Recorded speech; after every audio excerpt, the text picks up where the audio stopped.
We the people, ABC Amber TV, Ambazonia Broadcasting Corporation.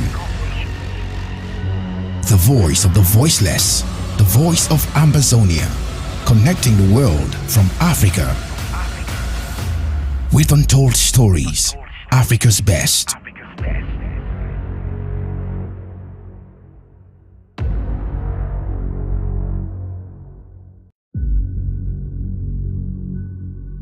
We the people, ABC Amber TV, Ambazonia Broadcasting Corporation.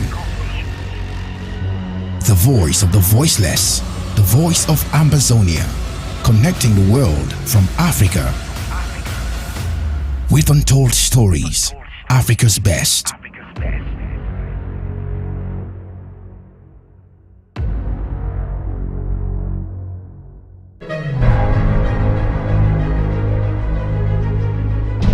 You are invited to exclusive discussion with Tar Paddy King.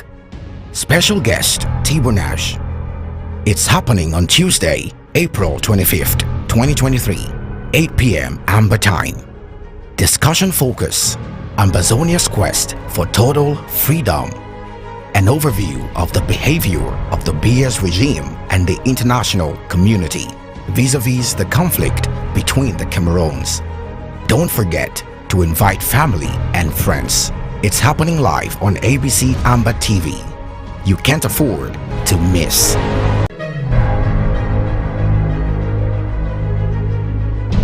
You are invited to exclusive discussion with Tar Paddy King. Special guest Tibo Nash. It's happening on Tuesday, April 25th, 2023, 8 p.m. Amber Time.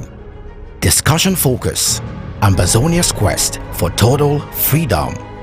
An overview of the behavior of the BS regime and the international community vis-a-vis the conflict between the Cameroons. Don't forget to invite family and friends. It's happening live on ABC Amber TV.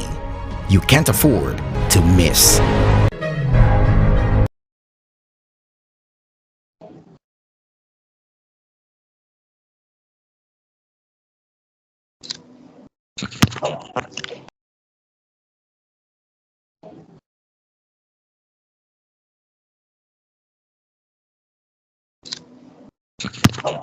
I'll introduce the topic and the speakers briefly as well too. Affairs perhaps centered around the United States, which are now irrevocably shifting. Being here, we've had a couple of last-minute dropouts, but we're going to proceed anyway with a great lineup here. We are delighted to be joined by Freddie Woodland of the Commonwealth Security Group, and a couple of guests from over in Africa. We should be able here to have a varied discussion about the topic that I know that a lot of you are interested in, that being the return of geopolitics. We've lived for so long in a world that has felt static, in which it has felt that there are established patterns of international affairs, perhaps centered around the United States, which are now irrevocably shifting. And in light of that, we wanted to highlight some of those issues and to have a discussion about how Africa, and Commonwealth Africa in particular, can move forward in this new and dangerous world. I'm going to turn now to Joseph Hammond of the Commonwealth Africa Initiative to tell us a little bit more about his organisation and to lead the discussion from this point on. Thank you very much, Mr. Bidwell.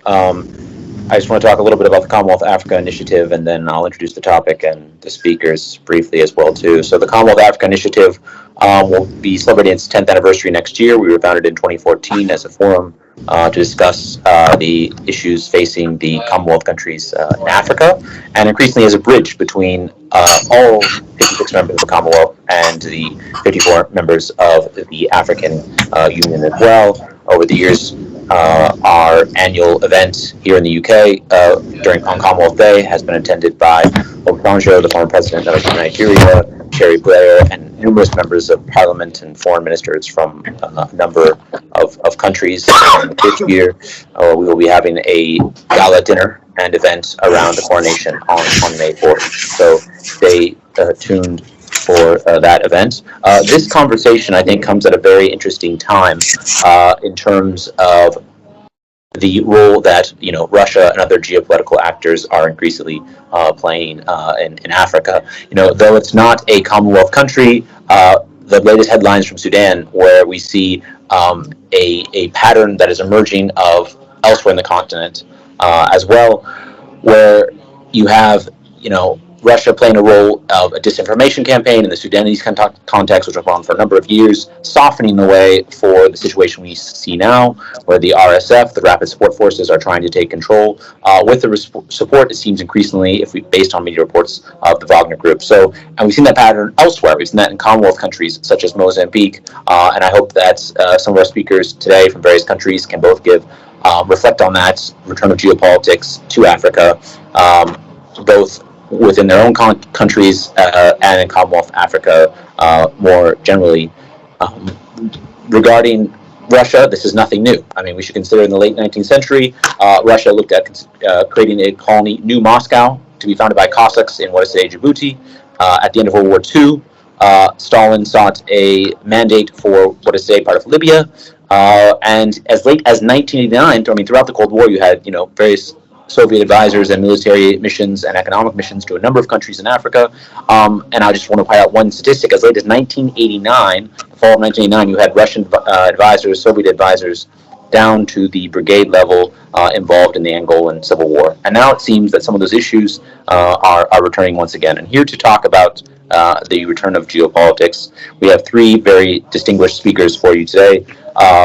Two of our speakers had other commitments, either parliamentary duties or were unexpectedly on holiday due to the end of Ramadan in the case of Mr. Sam Samwana.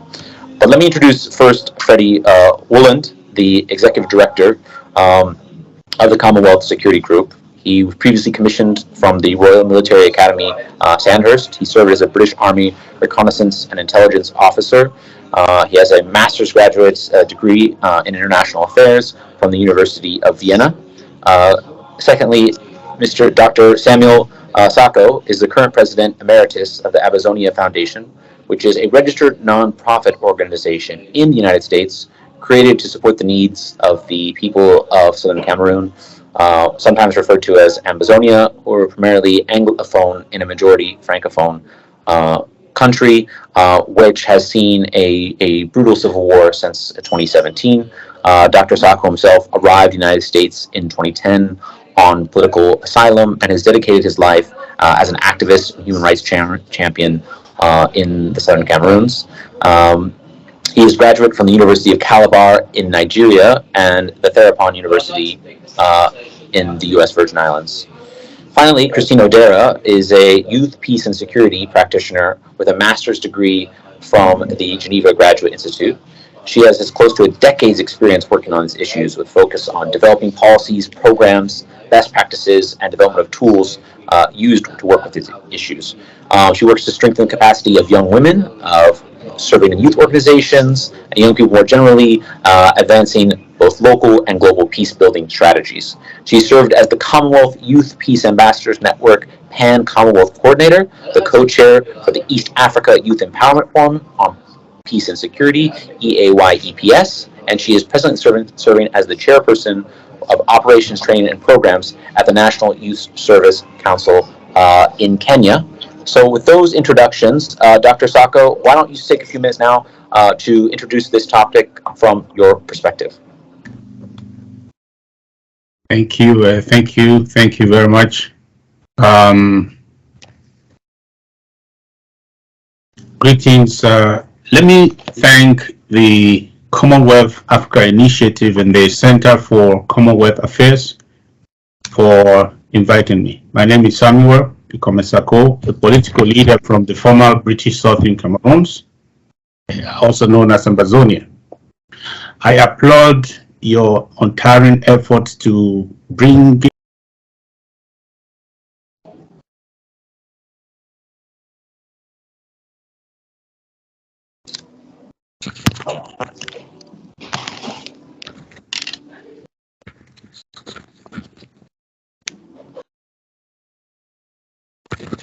National Youth Service Council in Kenya.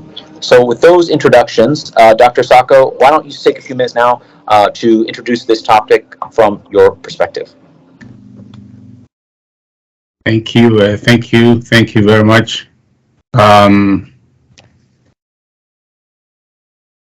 Greetings. Let me thank the Commonwealth Africa Initiative and the Center for Commonwealth Affairs for inviting me. My name is Samuel Sako, a political leader from the former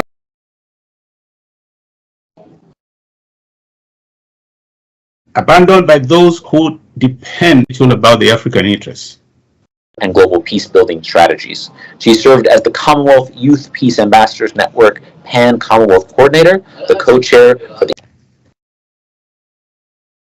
Greetings. Let me thank the Commonwealth Africa Initiative and the Center for Commonwealth Affairs for inviting me. My name is Samuel Sako, a political leader from the former British Southern Cameroons, also known as Ambazonia.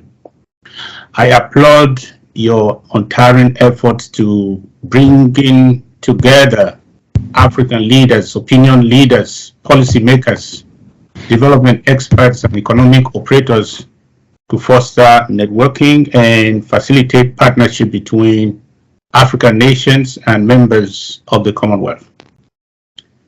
Let's turn to the return of geopolitics in Africa. Africa has always been a battleground for foreign dominions. When you discuss Africa on the world stage, you will hear about Western interests or Chinese interests, or now the Russian interests. There's very little about the African interests. The first interest, the Western interest, has been to secure access to strategic minerals for their industries and defending any and every political system that makes that possible. To ensure access to these strategic minerals and resources, who do you think the West multinationals especially consider their number one rivals? Africa, unfortunately. If it were only Chinese and the Russians, the problem would be foreign to Africa. But somehow the post-colonial establishment consider African interests as either non-existent or insignificant. Africa has been strategically deprived of her own resources and needed development and emergence as a developed continent. The fear is that if Africa were left to utilize our resources for herself, major Western industries will die. But that is unfounded, in my opinion. In this interdependent world, Africa cannot consume all her strategic raw minerals, raw materials. Even the US, the number one industrial economy in the world, still exports oil, coal, etc. This is the political mindset that led to the neglect of Africa and deprived the West of what was supposed to become the number one strategic partner of Western nations post-independence. Former colonial masters were more interested in what they could continue getting from Africa and cared less of what the African wanted for themselves. But post-independent Africa was and is in dire need of strategic partners to help Africa emerge from hundreds of years of slavery, colonization, exploitation, and deprivation. The African people feel abandoned by their leaders who serve the status quo, abandoned by those who depend on them. The African interest was put aside by the new colonial order, resulting to political puppeteering, benevolent dictatorships, non-democratic political systems put in place, civil wars, coup d'etats, assassinations, poverty, insecurity, and criminal exploitation of resources. These are the root causes of the persistent underdevelopment, insecurity, political instability, and anti-Western sentiments that created the favorable climate for the return of China and Russia in Africa. Call it the new geopolitics. Under the weight of popular discontent, underdevelopment, and generalized insecurity, embattled governments in Africa do not care about a fight between the West and Russia or China. It is none of their business, so they say, that they are concerned more about their political survival. A person fighting for survival, of course, has no business helping another who is better off. Hence, the voting record at the United Nations on Russia's invasion of Ukraine and other human rights. However, the people under them, the African people, are the ones bearing the brunt. African governments are enjoying this moment, I should tell you. Suddenly, the masters that despise them now have serious competition. Africa has everything to gain if only she can manage this era well to secure her interests. So a friend told me on the continent. Competition is ever good for the client. So we say. But let me answer this one question. Are Russia and China prioritizing Africa's interests? And in my best judgment, the answer is no. They too have missed the mark. They are responding to the needs of the ruling or political class instead of the people. African political leaders have a bigger issue called political survival. The people of Africa and the leaders of Africa are on different pedestals. Russia especially is proposing to help African leaders survive. That's why they are in Mali, Burkina Faso, Sudan, Central Africa, and now making headways in Guinea and Cameroon. China, on the other hand, is saying to the African leaders, I will help you better than the West and without preconditions. But without majoring on addressing the African interests, that makes them the other side of the same coin. Africa is not looking for new masters. Africa is looking for friends and strategic partners. What the West can do better. Let me give you what I think, what the West can do better and the Commonwealth. China is massively buying land all over Africa. Bad approach. They have a migration agenda that does not sit well with Africa or Africans. They are not really creating jobs for Africans. They are creating jobs for themselves and lining the pockets of a few autocrats. They are practicing economic recolonization.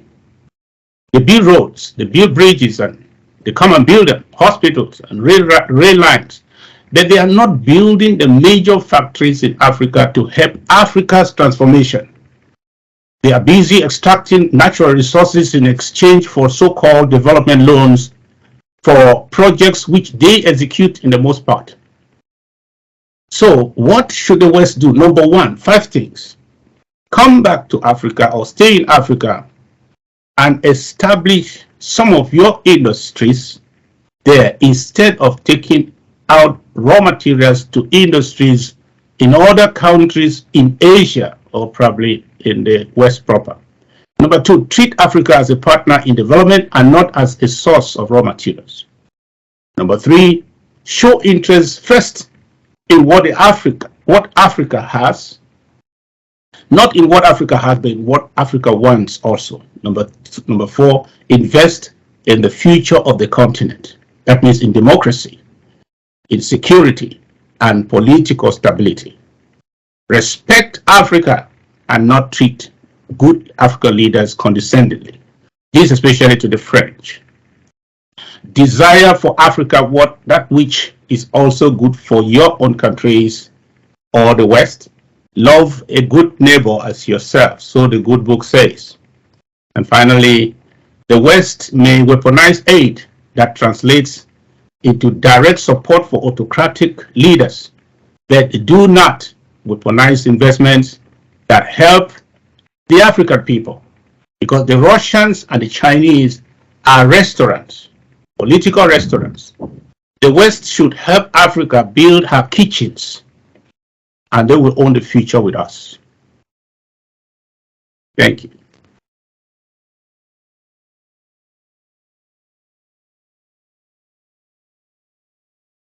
Thank you so much for those remarks, Dr. Sako. And if we could now pass to Mr. Freddie Woodland to give your thoughts on those matters and other related issues. Thank you, Sam, and of course, thank you to your centre and also to the CAI for convening this today. I think it's a really important matter. It's a really important issue, and I've been really interested in listening to Dr. Sako's fascinating insight there. I think some terrific analysis, and I think what Dr. Sako has done there is really laid out superbly the contextual background to why Africa right now is such a geopolitical battleground, and what some of the push and pull levers are being deployed by some of the broader, larger global actors that are helping to sort of create some of these rifts, some of these geopolitical rifts. And therefore what, as Dr. Sako said, would be some of the ways in which a Western perspective should approach those and overcome those. What I'd like to do, Sam, is just mention what I see as being the principal risks and also then the opportunities for the question of the rise of geopolitics in Africa and the rise of geopolitics globally and what that means for Commonwealth Africa. And I do this from a pan-Commonwealth perspective. While I am obviously British and with a British perspective as well, I do this looking at the interests of the Commonwealth writ large. I think, first of all, we shouldn't avoid the fact that the principal risk of the rise of geopolitics is, again, the creation of factionalism. The fact that there's increased competition for resources, as Dr. Sako said, pulling countries apart, creating new forms of division, and having new factions being sponsored by external powers. This is an experience that Africa has had before. Again, as mentioned previously, this happened throughout the Cold War. And one of the things that, understandably, African countries, but also I would say this about many non-aligned countries, are most terrified about is that question about political collapse, about economic collapse, and what happens when some of those patronage systems that emerged during a period of heightened geopolitics suddenly collapse. And some of those factions no longer have their resources, no longer have their funding, no longer have their external support. And that creates that power vacuum. And that created some of those conflicts that we saw throughout the 80s and the 90s. And there's a real worry, and we're seeing this play out today immediately in Sudan, about how geopolitics and how the influence of these foreign actors can create that factionalism and why that's such a terrifying risk. But I think that leads to how we should respond to it. And I think one of the greatest threats, and which the West could apply to this emerging concern, is to push people into one camp or another. Independence and maintaining an independent perspective is the absolute principle, is the absolute necessity for most African countries, for most African leaders. They want to be able to trade with an Eastern bloc or a Western bloc or emerging new bloc altogether, whatever it might be. The era of globalization, the past 2-3 decades of globalization, has meant that supply chains, whether it's new components coming in from the East or new markets emerging in the West, have become absolutely fundamental to the economic progress and development and prosperity of countries across the globe, including Africa. And so any threat to being drawn into one camp or another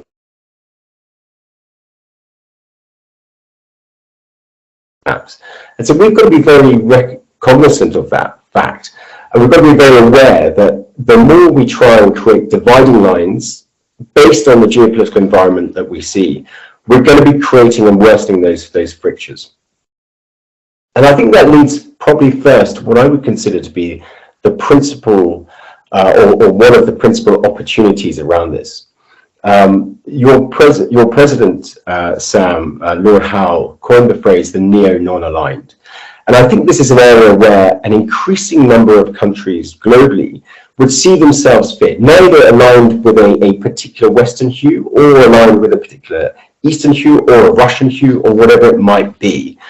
They see themselves as being sitting in that middle, not looking at geopolitics and the geopolitical system in an entirely black or white situation, but with various shades of grey. there is an opportunity there, and I think the majority of Commonwealth countries actually sit in that bracket. And so there's a huge opportunity for the Commonwealth to reinforce that bracket and to support countries in the association remain non-aligned and to therefore reinforce their independence. And as Dr. Sako was pointing out with some of his interventions and what that might mean, the way in which we can do that as an association of 56 countries, massively diverse, with huge economies in smaller countries and around the globe with all sorts of entrepreneurial spirit, but innovation, expertise in security, expertise in good governance, expertise in legal matters, and so on and so forth, is to create those strong organic ecosystems, resilient ecosystems within Commonwealth countries. The other major opportunity, I think, here, I'm conscious I don't want to drag on too long, but the massive opportunity here is to consider the issues that are not immediately of the geopolitical moment that we find ourselves in. Geopolitics can only, or the geopolitical actors can only deal with the issues of great power politics, but there are issues that absolutely cut through the immediate geopolitical moment. These are what we would consider, from the Commonwealth security perspective, to be the enduring challenges. These could be issues related to the environment, which far predate this current geopolitical moment, and will, I presume, live on well beyond this moment too. Issues such as terrorism. These are concerns that affect every individual Commonwealth country and have done for some time and will do into the future. So to address those enduring challenges, you need enduring associations, you need enduring cooperation and enduring friendships. And that really is what the Commonwealth is. It is an enduring association that has lived through the previous two geopolitical moments and will, I believe, exist well beyond this immediate geopolitical moment. And so to address those enduring challenges, you need the enduring relationships.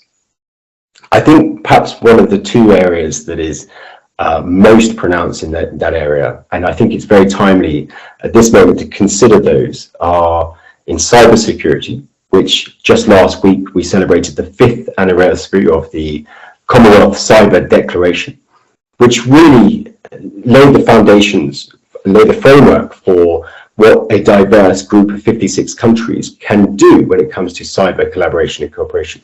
So in cyber, that's really important. And then also in this area of artificial intelligence, in AI, an issue that potentially threatens the entire species and the security of the planet, you need enduring associations of friends to come together and to identify the regulatory frameworks, the governance structures, and the security around these new systems that are emerging. I'll take one final moment just to say, from our perspective at the Commonwealth Security Group, we think that one of the greatest levers for cutting through on these enduring challenges and for helping countries develop their individual independence is in security cooperation. And by promoting security cooperation, you get two outputs. You get greater influence between countries where there's a shared sense of cooperation. You get greater collective influence where countries can come together and really make a change. And then you also get the second principal output, which is greater resilience. And that is something we need throughout the world. We need greater resilience in food. We need greater resilience in cyber, in energy, and also to that point about maintaining every country's independence, greater strategic resilience too. I've probably gone on far too long. Sam, thank you very much. Thank you. Thank you very much for those remarks. Christine O'Dara, why don't you give us your opening remark and thoughts on this issue? Thank you so much. And just also starting off from where the colleague from security has left, you realize that when it comes to resilience, then there's no better population that does that as young people.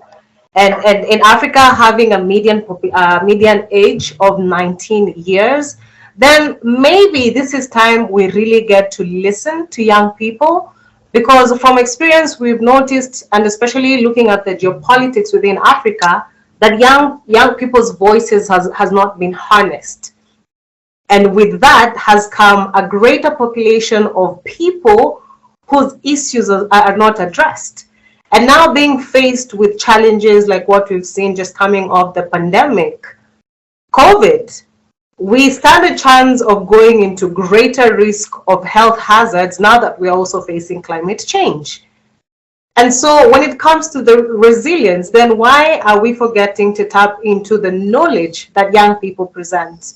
The lived experiences of terrorism, of health hazards, of bad governance that we continue to experience in this region in Africa, and look to it that we have a rising Africa. I know that has been a contended debate across the world, but what does that actually mean for a rising Africa when we are not including the population that is to rise the Africa that we're looking at? When it comes to now the conversations around the ACFTA, trade, it's young people who are doing this trade. But you realize that the highest population of people who own the means of production in Africa are not young people. And so when it comes to security, that is already a threat, because you have an entire ecosystem of young people who do not own lands. And these are the young people who should be helping us produce the food that we're looking for in Africa. So when some African countries tend to then not meet the expectations of the outside Africa population when it comes to food security, those are the same challenges that we continue to face.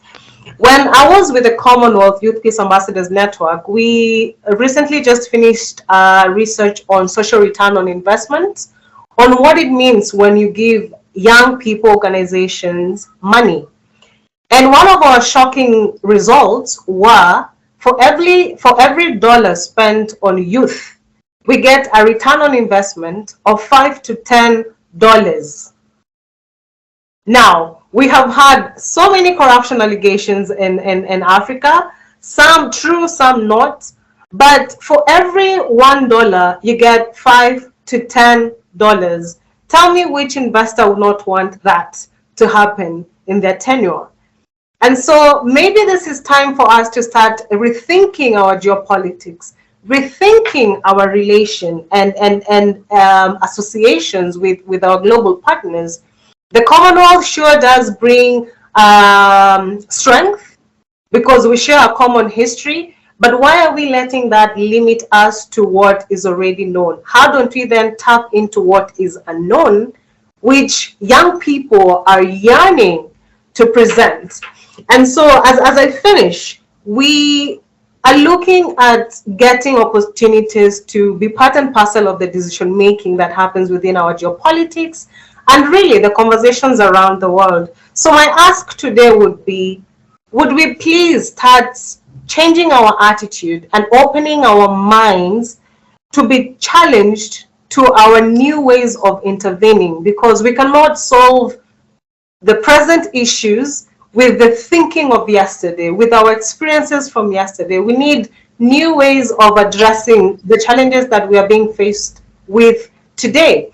And that will only take being open to new perspective, being open to listening to what the real needs are, as opposed to our self-imposed needs, that we think some of these geopolitics issues are being played out. And South Sudan is currently presenting a challenge that we might think we know, but are we really listening to what is happening, to the needs of the people, to this huge population that is always seeking to be listened to, and they don't seem to be listened to? I thank you. Thank you so much for those remarks. And I want to pick up on something you said, as take my prerogative as the moderator to ask the first question. And I know some of you have DM'd me questions as well too, and we'll try to include those in the remaining time that we have. Given, and you touched on it there at the end with Sudan, I want to ask the panelists, is there things we can learn from the situation we're seeing right now in Sudan? I've been shocked how much attention the conflict in Sudan has gotten, media attention. It seems like the Financial Times here in London has had a story every week. Is there something we can learn there from what we've seen about the geopolitical return to Sudan and the instability we're seeing there right now. We'll have the same running order for each of the questions. So Dr. Sako, why don't you start us off again if you see any lessons we can learn here from the instability that we're seeing in Sudan for the rest of Africa?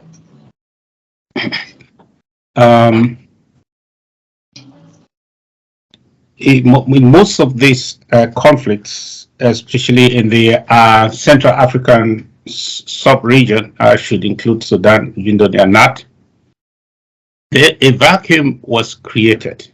And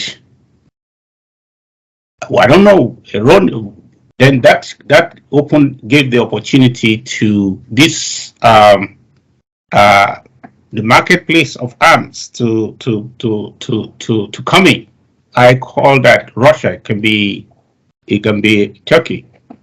So let me start with the one I know more, like in Central African Republic. When Touadéra came to power in 2016, the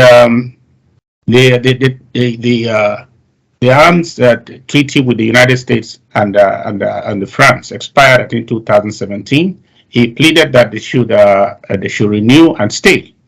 But for one reason or the other, they withdrew. What happened? In 2018, he brought in the Russians. So we create vacuums where there are security issues. There shouldn't be vacuums because this is survival. This is the survival of the people. So when you create such a vacuum out of neglect, not saying that that's not your business for now, you create a situation where those fighting for survival have to lean on even a living serpent just to swim through the water. So that happens, and then we start playing catch up. We have to be proactive with our friends and consider that the instability of a strategic partner will also affect our own stability. I think that the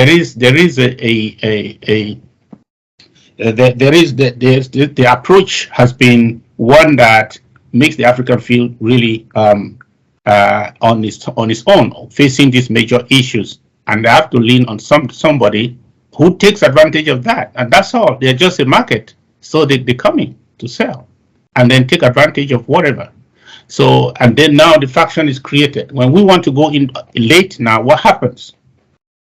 We have to find a side to support. And both sides are now fighting, and the people are the ones losing. So that's what I think. Mr. Woolen, the floor is yours. Yeah, I'm going to give two ideas. First of all, let's not take our eye off the ball. Development budgets, whether it's all military cooperation, foreign diplomacy cooperation, trade cooperation, these are all absolutely vital to keep our eye on and to maintain focus on. We mustn't just immediately pivot to one particular concern, however close a crocodile to the boat that might feel. You've got to consider the broader strategic picture. So that's one major lesson we've got to learn.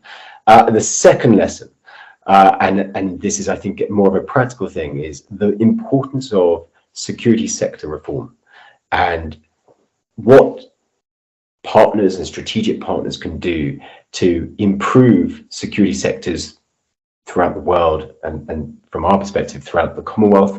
There's lessons to be learned from all sides and from experience and expertise, but there's also opportunities for Commonwealth partners to work together in order to look at how a defense structure is organized, how armies are structured, what discipline is there, who is in charge, who's the leadership, what are the various sort of checks and balances on military and security sector power. This is all fits within the sort of bracket of security sector reform. And again, this is an area where we're probably going to spend a huge amount of treasure on solving or trying to solve some of the issues surrounded with Sudan. And that might be another country. But if we get in there earlier, if we look at some of these challenges and we continue to work together and look at those areas as a priority concern for us, then we'll be able to stop the rot before it sets in. And so those are the two areas. Thanks. Christina Odera, if you'd like to. Yes, I also have 2 points. I think one, shrinking civil spaces is really something to be really taken care of, because the moment we see citizens not being able to discuss their issues, to participate in the issues that really matter to them, then that becomes detrimental to the governance structure and also just how a country is governed.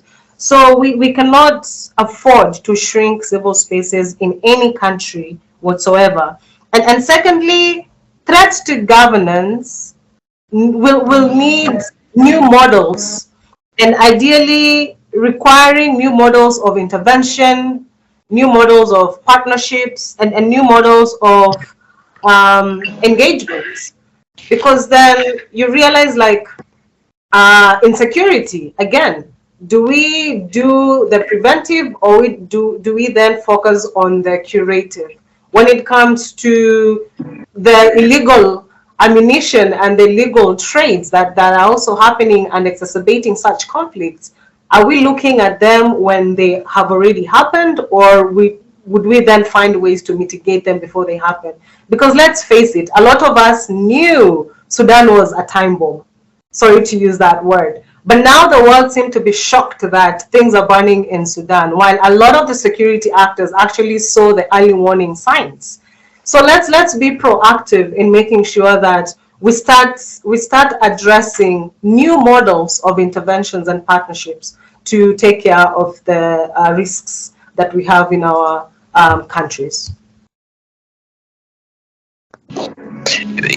Building on something that this fits perfectly with the last two speakers have talked about, let's talk a little bit about policy and the Commonwealth policy. What specific policies can the Commonwealth undertake regarding this issue and to improve the situation, for Africa and for the Commonwealth? Dr. Sako, both your colleagues have touched on this. I'm sure they want to say more, but Dr. Sako, let's go back to you. What policies do you think the Commonwealth should undertake as we see this return of geopolitics to Africa? I know the immediate temptation would be to support, continue to probably increase support for the ruling class. But that is what has created the problem, because there is a failure of leadership across the board. Bad leaders and autocratic leaders have been supported by the Commonwealth because it's a gentleman's club. If they just allow. But before now, there was some discipline. That there have been political indiscipline across the board with certain leaders. So leadership has been a problem. And when leadership is blamed by the people, especially the youth, they will come under pressure. And I want to say that what the Commonwealth can do is to side with the people as much as possible. Don't go for the immediate fixes to try to cajole these leaders, some of whom are not popular. They are not the future. They are not. They have been repudiated, but for whatever they do to keep themselves in power. We have to change the model and focus on the people. There is a divide between the people and their leaders in Africa right now because of the failures and the systems that have perpetrated these people in power. So my suggestion is that the Commonwealth should rather come work with the African people, work with them, listen to them, work with them, bypass by as much as possible the ruling class that is just there for survival, because the future is not in their hands. The future is in the hands of the people.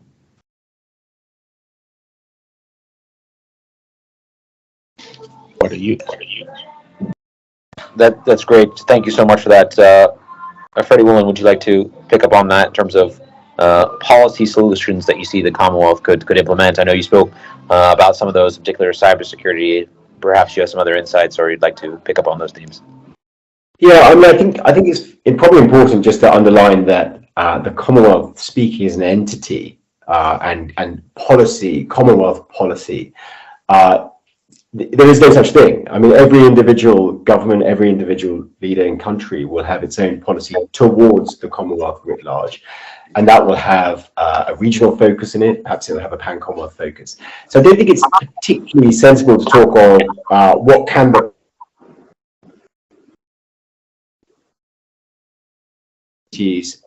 that you know, when looking at the whole association, that can be utilized and best utilized by some of the member states or all of the member states. And I think really focusing on those opportunities that I think I might have expanded on a little earlier, just really understanding what the opportunities are and what the opportunities are not. You know, I think being, you know, recognizing that military alliances, for example, wouldn't be something that the Commonwealth was going to be interested in doing. But there are huge areas where security sectors can cooperate, defense sectors can cooperate, that you know, that the business community can work together with one another in, as Christine would say, the youth voice can work together on. And it's about identifying those common threads. And again, some of those common threads will be regional, some of those common threads will be pan-Commonwealth. So we've got to first of all understand what the common threads that we can all collaborate on. And that's where, again, I just bring us back to what are the enduring challenges. So yes, so cyber, on AI, on terrorism, on border security, on the environment and the implications of a degrading environment, on food security, on boosting energy resilience. These are all areas that the Commonwealth can work together on, and that the policymakers within individual countries can look at the Commonwealth as an ideal conduit through which they can focus their attention you know, in these areas. I mean, let's just look at the environment just for a moment or two.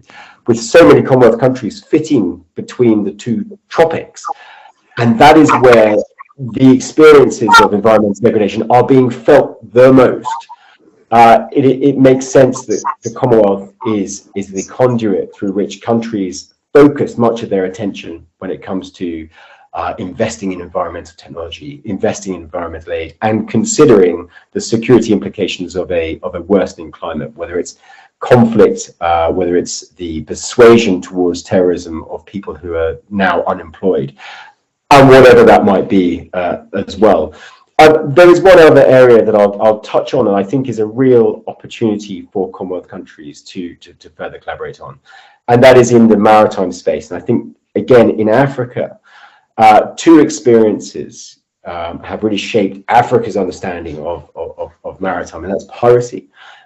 First of all, you know, 10 years ago, we reflect on the devastating piracy that we saw off the east coast of Africa and how that was ruining communities up and down the coast, particularly off Somalia. But the implications of that on that particular and very important strategic ocean way was vital. So addressing piracy, and we know now that I think it's up to 40%, perhaps more, of all global piracy attacks are now taking place in the Gulf of Guinea, where Commonwealth countries surround the entirety of that, from Gabon, Cameroon, Nigeria, Togo, and Ghana, all surrounding that Gulf of Guinea. It's an area of growth and interest for the Commonwealth there, and for individual nations to see the opportunities of that to boost resilience, boost mutual resilience, and to boost mutual shared influence as well.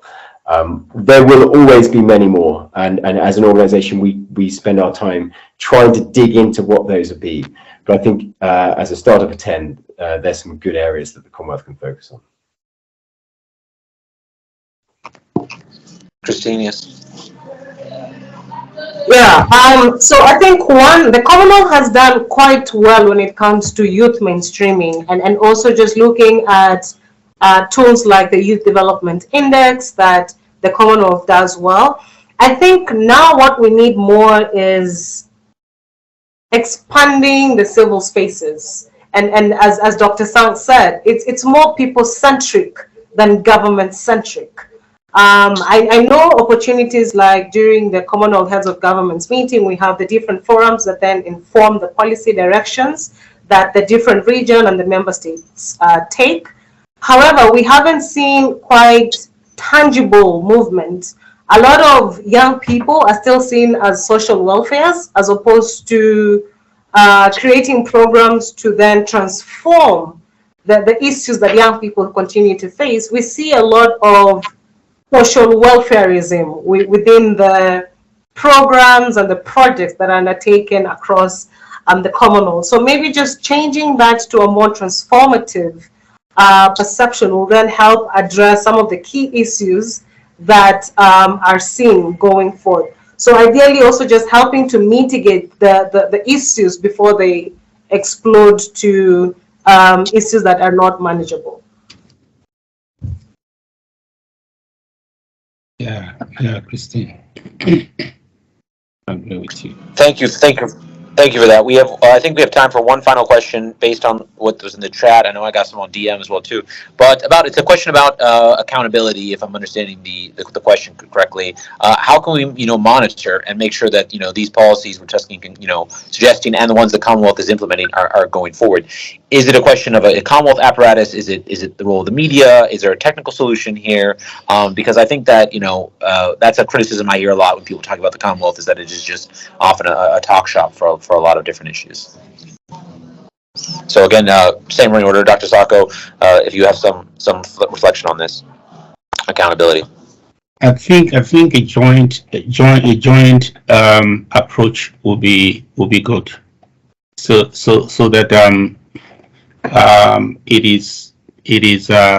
is local, and it is the people identify with it, not just with the initiatives, but their very evaluation, to be sure that it is objective. And so that was my recommendation.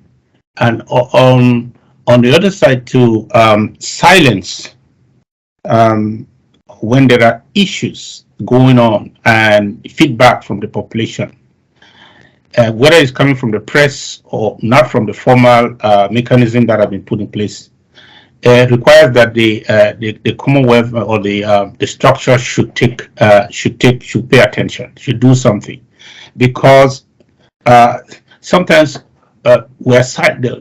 The Commonwealth is silent when they are supposed to speak up. They are supposed to solve a problem, but they look away because probably they want to protect some political interests. And this is the problem of usually helping the political class instead of listening to the people, what they say. They say that they are not profiting from this, they have not gotten what they were supposed to get. It should be taken seriously. Problems, they should be not only monitoring the problem solving mechanism put in place to respond in real time, because those problems are well neglected. They would result to dimensions that will affect the whole. Like in my country, that's the problem. The people are saying something, and they have been saying it with all, they have supported it in different ways, but the Commonwealth will not react. It took some people just rigging an election, and there was sanction and the fire from the Commonwealth. But today, the same government, despite all the initiatives from the Commonwealth and so on, has refused to listen. But no action is being taken. They are still enjoying their membership with their hands dipped in blood. That is the problem. They're supposed to be not just monitoring, but real actions taken in real time and on time. Thank you for that.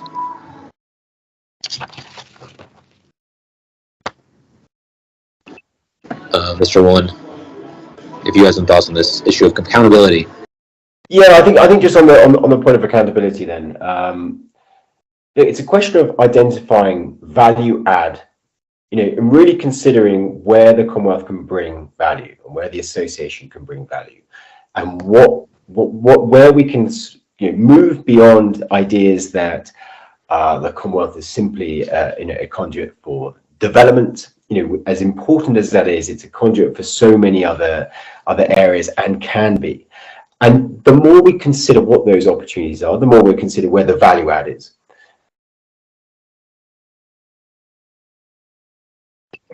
So it makes a lot of sense.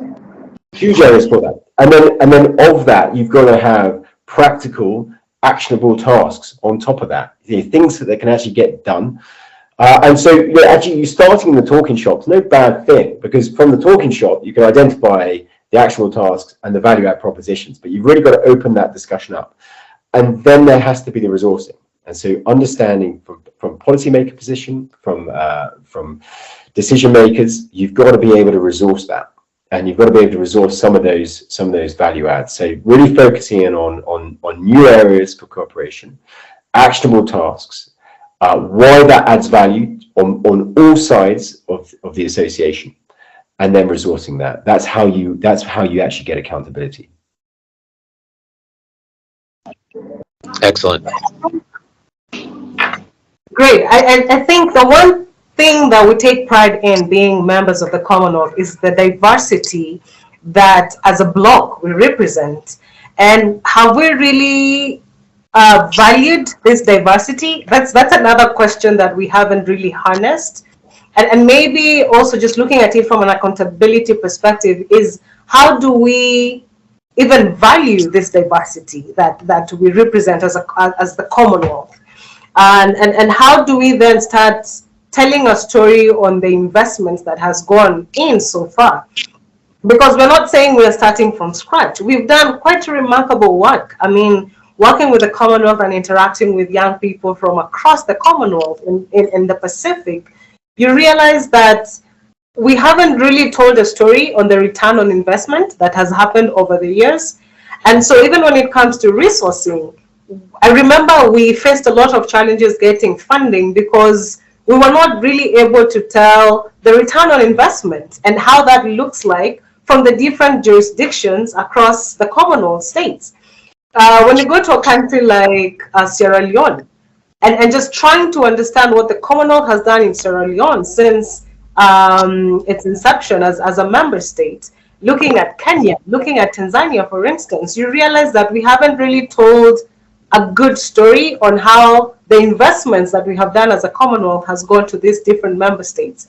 And so now it's also a question of how do we package that communication, because a lot of the times the people who are intended to benefit from some of the projects do not really get to understand what the impact has been, because the story was a tick box where the programs were done, there was money that was spent, then full stop. Nobody goes back to the community to really seek the value addition that some of these projects were able to achieve back in the grassroots organization. And I remember when we launched the community policing policies, when you're looking at the reintegration mechanism, again, are we preparing the communities to really understand? And again, this speaks on moving from the political class and getting to the people, because that's where a lot of the times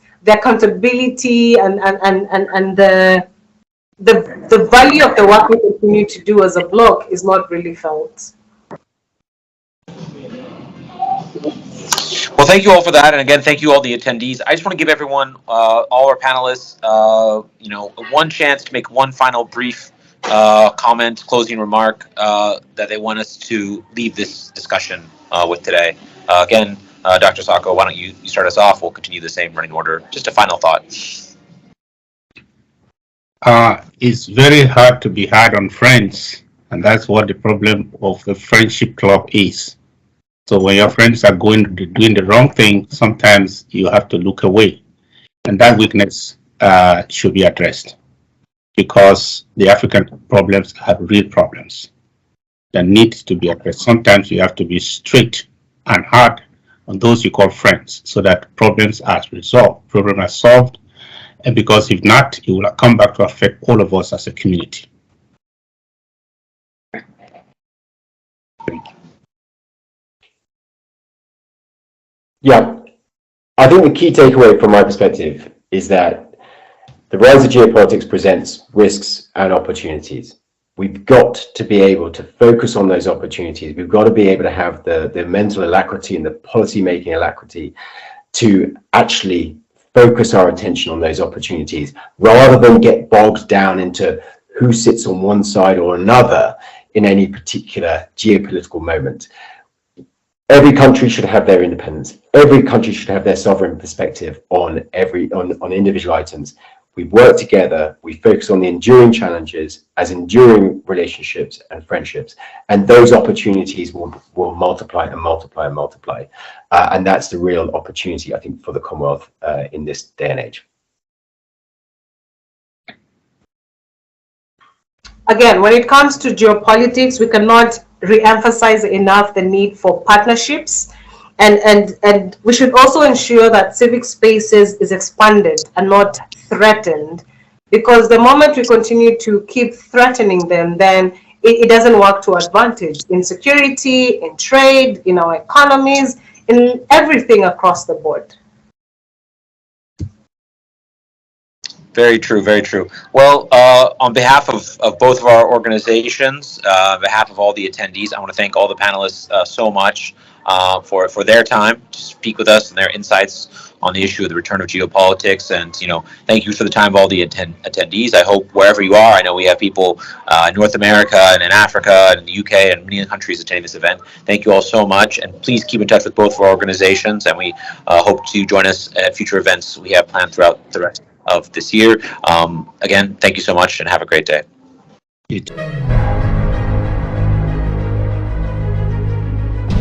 You are invited to exclusive discussion with Tar Party King. Special guest Tibo Nash. It's happening on Tuesday, April 25th, 2023, 8 p.m. Amber Time. Discussion focus: Ambazonia's quest for total freedom. An overview of the behavior of the BS regime and the international community vis-a-vis the conflict between the Cameroons. Don't forget to invite family and friends. It's happening live on ABC Amber TV. You can't afford to miss.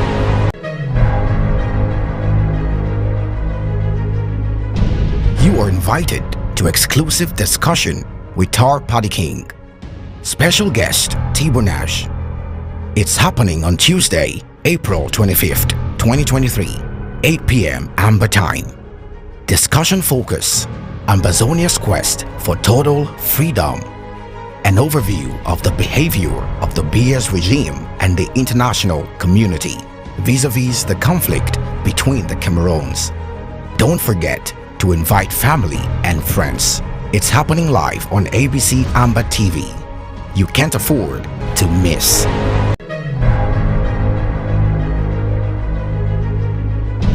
You are invited to exclusive discussion with Tar Party King. Special guest Tibo Nash. It's happening on Tuesday, April 25th, 2023, 8 p.m. Amber Time.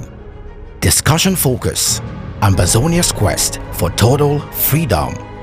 An overview of the behavior of the BS regime and the international community vis-a-vis the conflict between the Cameroons. Don't forget to invite family and friends. It's happening live on ABC Amber TV. You can't afford to miss. Ambazonia people them any side where you dey at always salute. I want to talk for we today about this matter where it turn all side with the hearer. Some people they call and say referendum. Some people them they propose say may we make our fight for Ambazonia may it be na a fight for referendum. I don't hear that talk so they correct for my ear. Now I say make I can't tell you now. Say something they happen may not take we all by surprise because that book is big plenty. That English book, English word now one way no matter all we go that book will know the difference. And for the generation, I not going expect say a few book people they she done they go confuse all we. Then we don't know what the way it happen. They will all we will find we say we go enter na inside sea. We drown. We no go fight this fight reach for this level. We miss them again. We must win. We must get back our country because we feel lose fight not be because we don't know how to fight, but because we make mistake. We feel lose fight not because we don't know how to fight, but because we be ignorant. We fight. We not fight with sense, and we don't know what they do. The enemy take advantage. And some people then to the day where they push their agenda with sometimes they get their own paper for inside whether they leak am. So make I take my own time, I explain this thing for all we understand. That people when they talk say this will fight for independence, so may we change am. May we instead talk say we the fight now for referendum. Make I clarify this thing for all Ambazonians, because may I use their number one argument whether they give am say United Nations if they give referendum for Southern Sudan become independent. They give referendum for Eritrea get independent from Ethiopia. So make we talk say United Nations go give our own referendum for Southern Cameroon and Ambazonia, so that we too will get our own independence. That thing they so it dey like na poison for inside honey. May I explain what way me I know? And me I no pass all man. Man we know this matter pass we. Make he also explain am. Me I hear am. But me I know say referendum na something where governments for the world and United Nations they use am for solve internal problem for inside country. They also use referendum for change constitution and make important constitutional provision them for inside the same country. For example, if Cameroon want change something for inside their constitution, they want do decentralization, they change the constitution. And if they discover say they want to know whether people they like federalism, they will make a referendum. Because any other thing where they want to do any major internal change for inside country, they will use a referendum for bring about that change. And when, for example, when South Sudan, they will give the referendum, they not be independent. They will be na part and parcel of Sudan country, the Sudan nation. But because of their agitation, they will just say no, one girl, one country. The United Nations tells Sudan say, okay, we will organize a referendum so that through that referendum now they can give South Sudan independence. When Eritrea, it will also get problem with Ethiopia. They say they want go.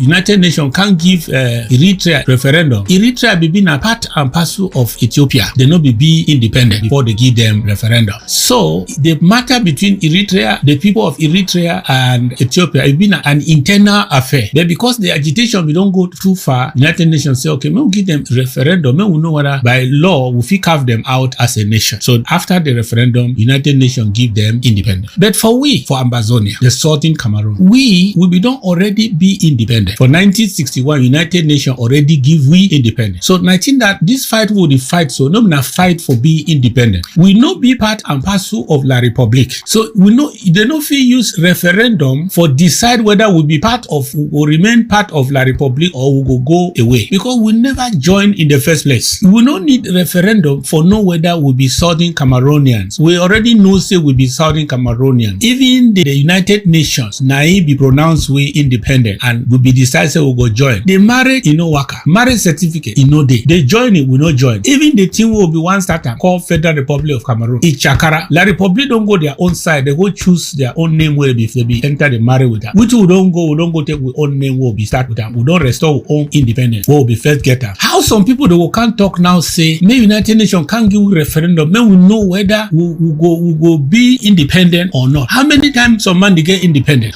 Which country don't get independent 2 times? These people they talk say may we talk say we need a referendum. That means say they don't agree now say we not be first of all be independent before. Say they don't agree with La Republique say we'll be one and indivisible with La Republique. But may United Nations can't give a referendum so that we will fit determine whether we fit be separate and independent or not. No. Our case now one way marriage it be fair because marriage certificate no be Treaty of Union no be there. The marriage no join. The marriage fail. Jumba fail. Any man don't go on side. La Republique no take back their independence. We too will take back our independence. Now you can't tell we say we get for talk say we need referendum before we go know whether we will be independent or not. You want give we independent 2 times? If we be there part of La Republique, if a there or Betwa or Marwa, if they agitate today say they want separate a Fang people they want separate for get their own country, they go give them referendum because they never ever be independent. They never ever get international boundary. They get for after they independent now they will come now carve their own country. They give for them after that referendum. But we no need referendum to be independent because we are already independent. United Nations they use plebiscites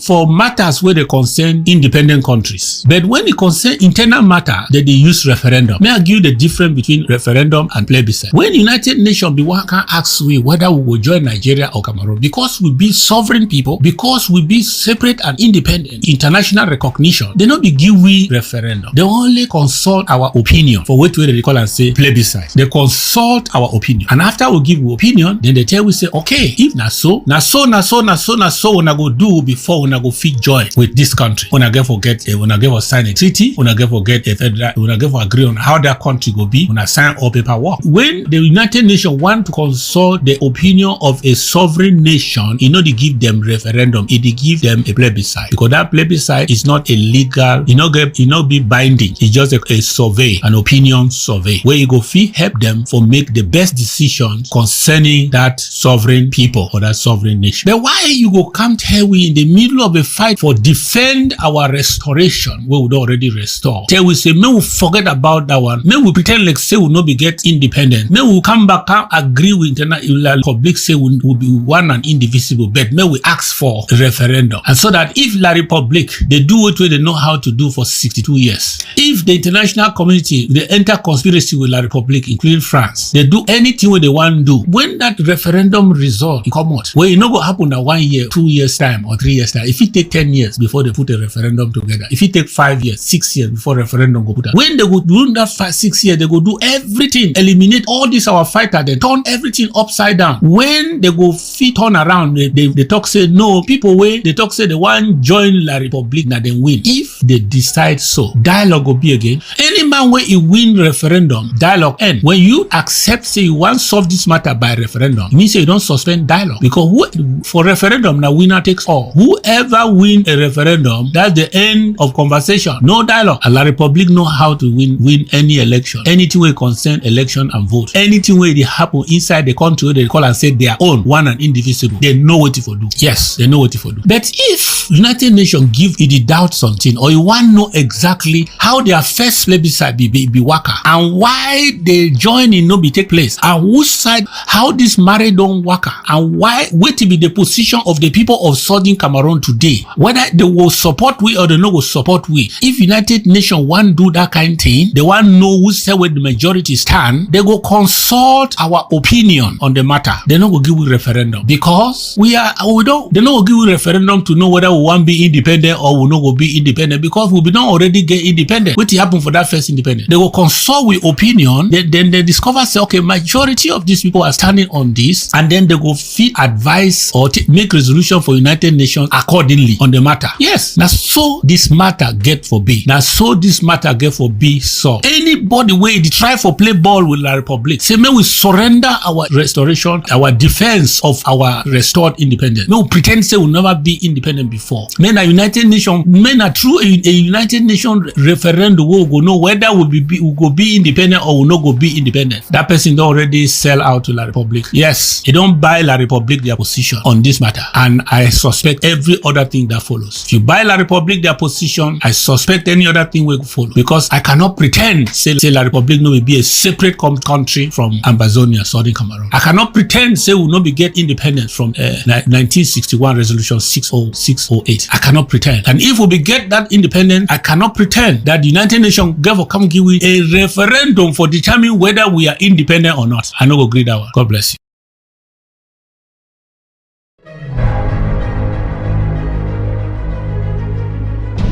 You are invited to exclusive discussion with Tar Party King. Special guest Tibo Nash. It's happening on Tuesday, April 25th, 2023, 8 p.m. Amber Time. Discussion focus: Ambazonia's quest for total freedom. An overview of the behavior of the BS regime and the international community vis-a-vis the conflict between the Cameroons. Don't forget to invite family and friends. It's happening live on ABC Amber TV. You can't afford to miss.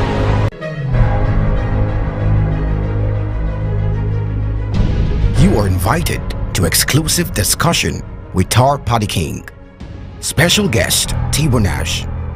It's happening on Tuesday, April 25th, 2023, 8 p.m. Amber Time. Discussion focus: Ambazonia's quest for total freedom. an overview of the behavior of the BS regime and the international community vis-a-vis the conflict between the Cameroons. Don't forget to invite family and friends. It's happening live on ABC Amber TV. You can't afford to miss.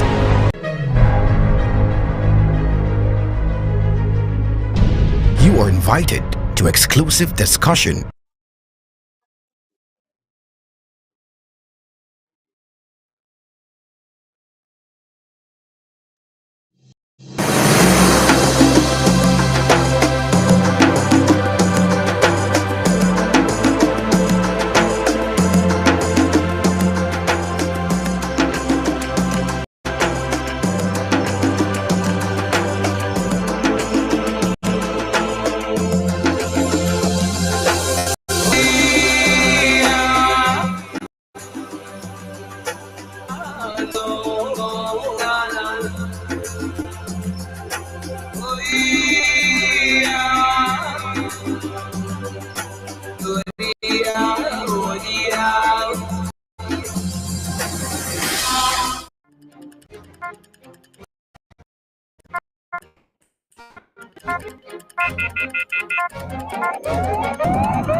Good evening and welcome to Undaunted, bringing into the news untold stories. I am Star Smart. Let's begin.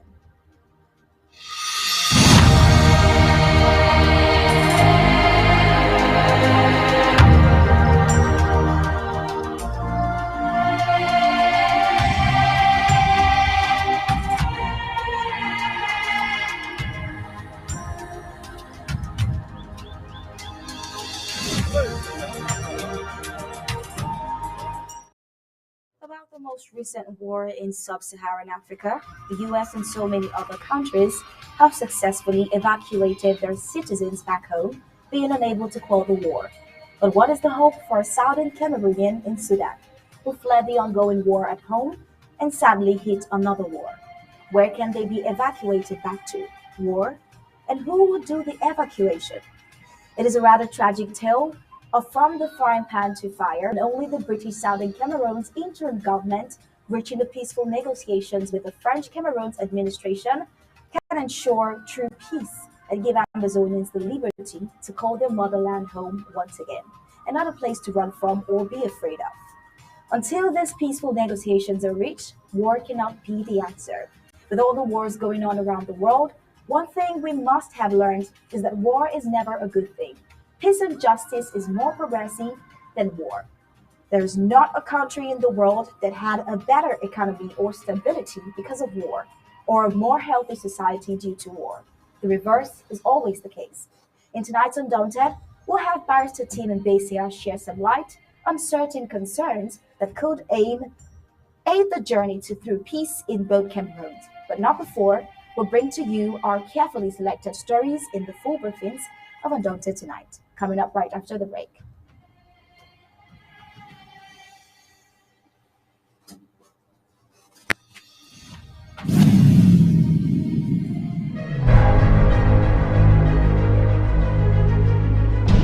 You are invited to exclusive discussion with Tar Party King.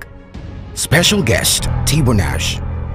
It's happening on Tuesday, April 25th, 2023, 8 p.m. Amber Time. Discussion focus: Ambazonia's quest for total freedom. An overview of the behavior of the BS regime and the international community vis-a-vis the conflict between the Cameroons. Don't forget to invite family and friends. It's happening live on ABC Amber TV. You can't afford to miss. Payment method: www.abcambertv.com/donate. ABC Amber TV payment channels: Cash App 202-650-2216, Zelle 240-486-8768, Ambazonia Broadcasting Corporation.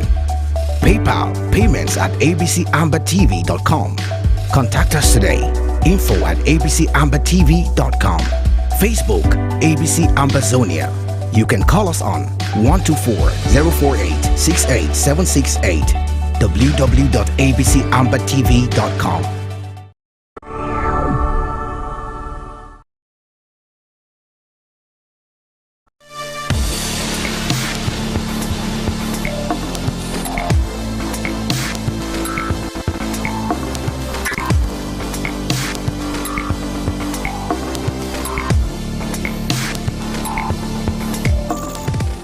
Get trained as an IT professional from the comfort of your home.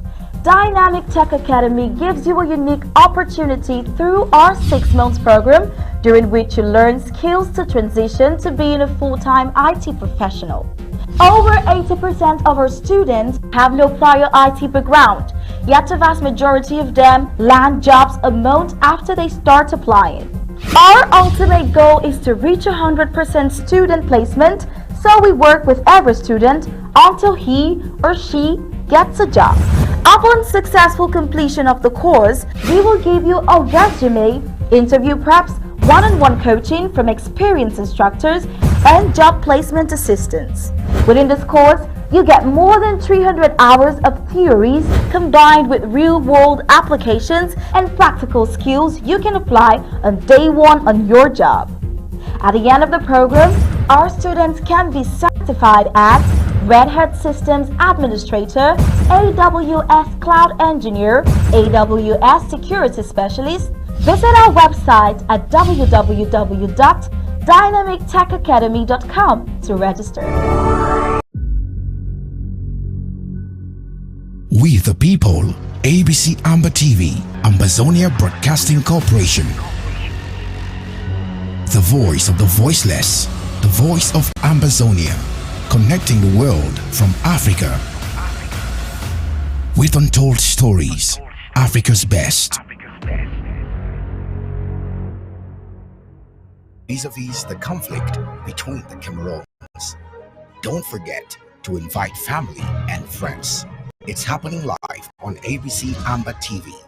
You can't afford to miss.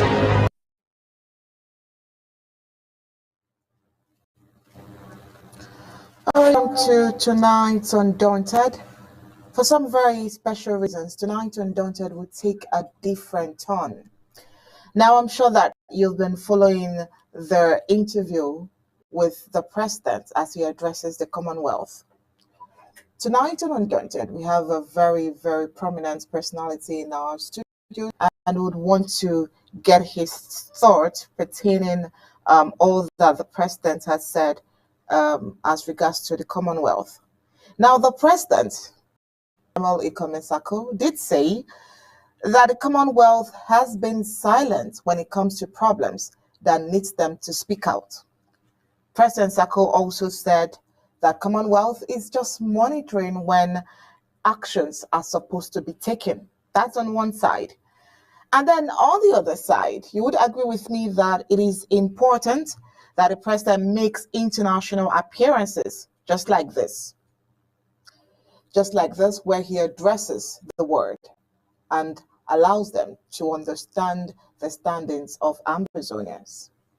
Well, before we get into the news today or tonight, let's get the thoughts of Barrister Tim Mbisia from the diplomatic aspect, what he thinks about some of the moves by President Dr. Samuel Sako.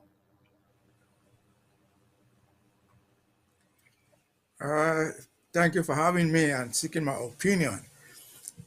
Before I go to the views expressed by President Sako, Let me say what you have just said in different words.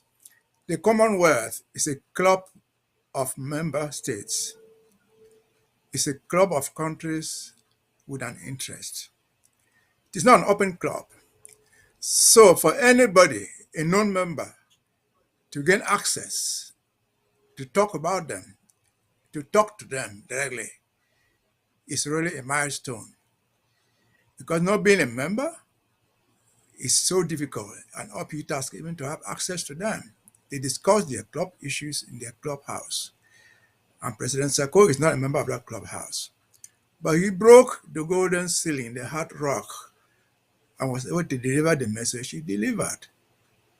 And so for that alone, whether they like it or not, his critics and his best friends should agree that that by itself is a milestone. Because our neighbors, Nigeria, Cameroon, they are all members of the Commonwealth. They belong to that club. Many African countries that were crying hell and they don't say anything are members of that club.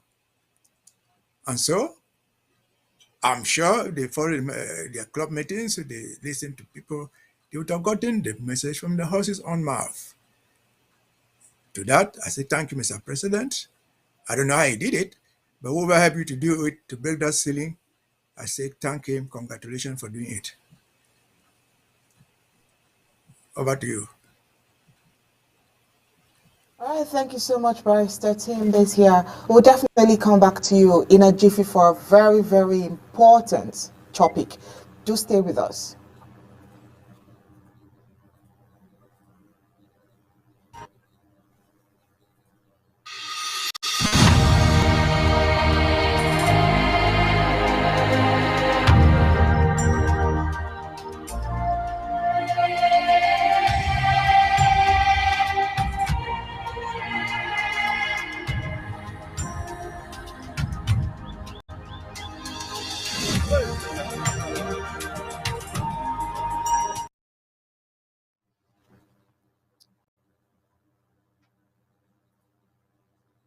All right, you're welcome back. And so for the first report for tonight, it's absurd that the roads that La République du Cameroon failed to construct in former British Southern Cameroon, also known as Ambazonia. La République today is claiming to want to construct such roads. Well, a bush path that since the unholy Ambazonian La République du Cameroon in the locality of Bambalang in Ngokentija County has never been touched by the colonial La République du Cameroon administration, is today admitted smoking guns under construction by La République du Cameroon.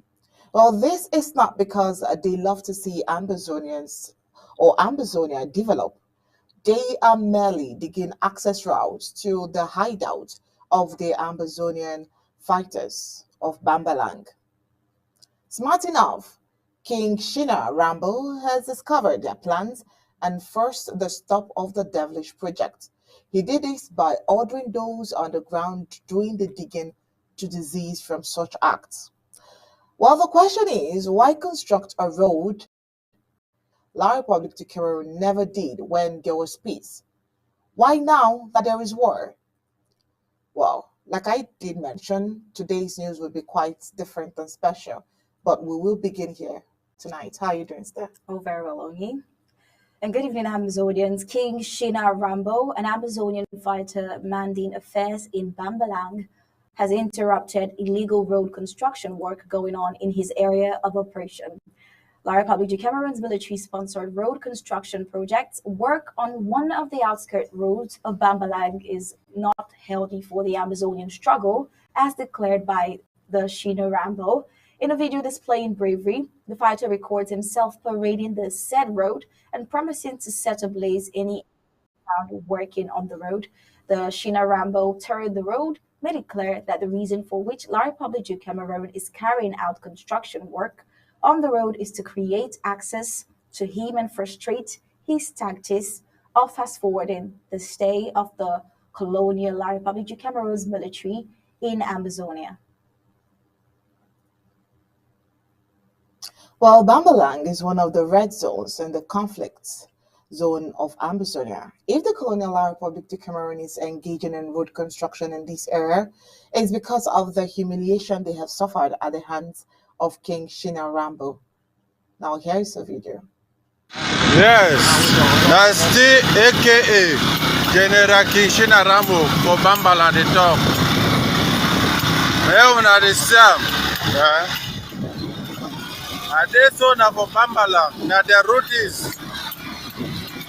They just come in and said that they dig road for here, for go come up from my war battlefield, for go come up from my battlefield. So that when I there for battlefield, they shoot. May they cut me, so one day, so motor they go cut me for back. Now why that they can't dig the rubbish for here?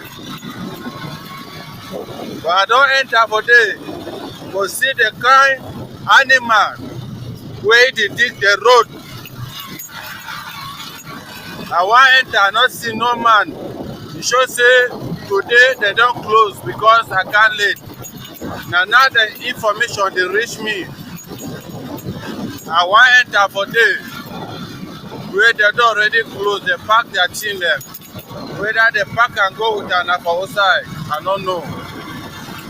But anyway, me they go see small time I go come up for road. And when I will come up for road, I will go small. Show on my battlefield. Well, I say the La Republic, they get plan for kill me. Yes, they want kill me. Yesterday, day before yesterday, on the that yesterday been on the way to where they be attack with your papa and you take that in there. On the 21, now me road is a come up Amali, 31 to go. You want come up Amali, 31 to go Bambala. Now my check, now my battlefield is so for here. Now where they ever block, should kill them. Now for here, when I see how the way they don't compound now. Yes. Now say now battlefield is when I reach for see how the way they don't compound now. Can't come on from my battlefield for kill me. They be say it's easy for AKA General Kishina Rambo. The wind that blows everywhere. For that, when I begin to say the real battlefield I in that of also. When I reach for there, I will show when I see how we are the ever block road. Stone the day for road where I carry and back up. Now me AKA General Kinshina Rambo for Bambala. I dey talk. Main road they right for up there. Since how many years we struggle not be there. Now for 2023 where they want can make found different road because they know say my war point, my target, place at the target and they for front there. Now they want can make some different bridge for air. So that when now they shoot with them for front there. They will pass shot, can't surround me for day.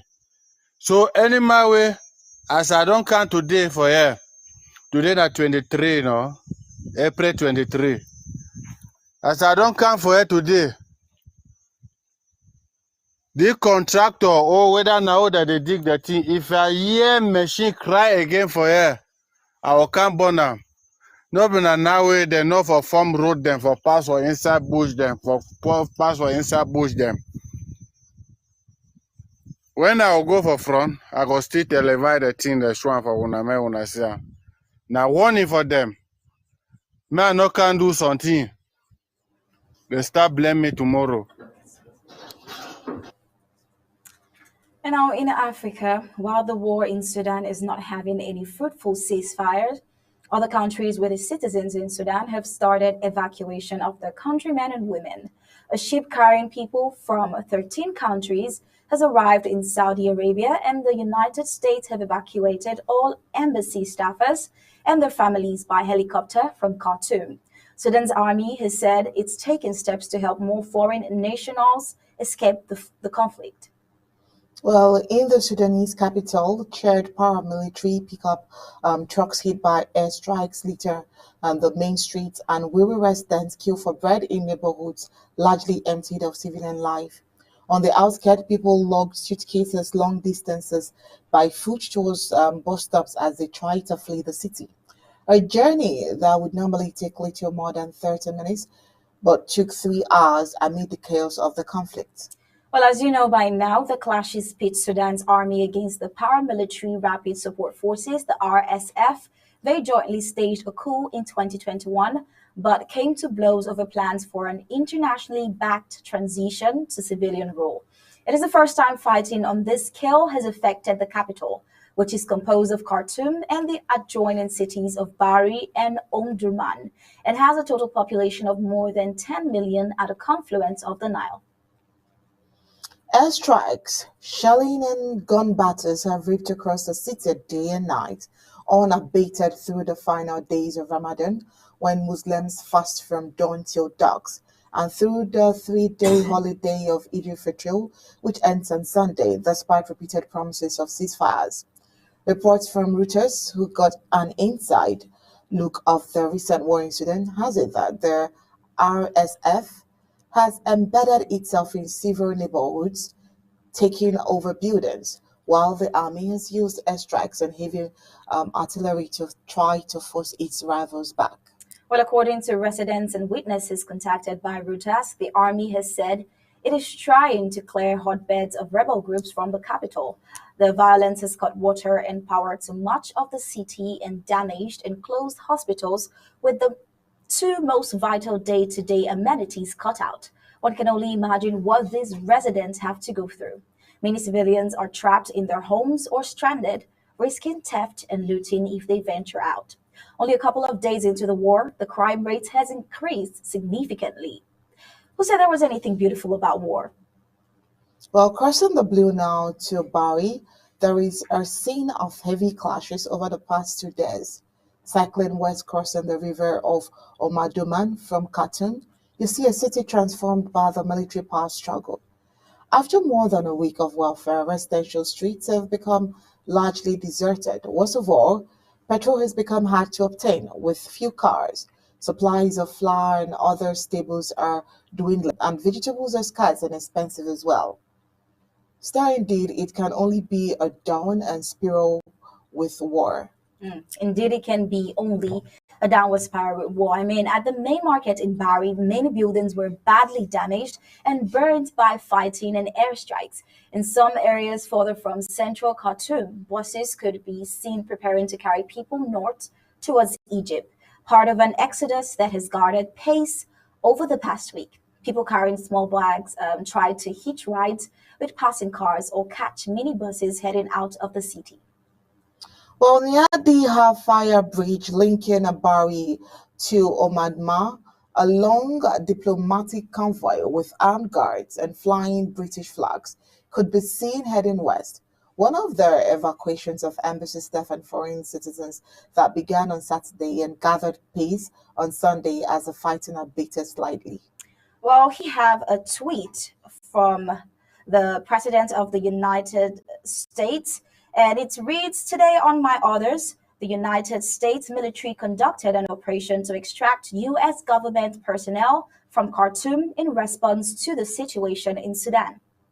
I am grateful for the commitment of our embassy staff and the skill of our service members who brought them to safety." Well, from it, you see that the US and so many other countries have successfully evacuated their citizens back home.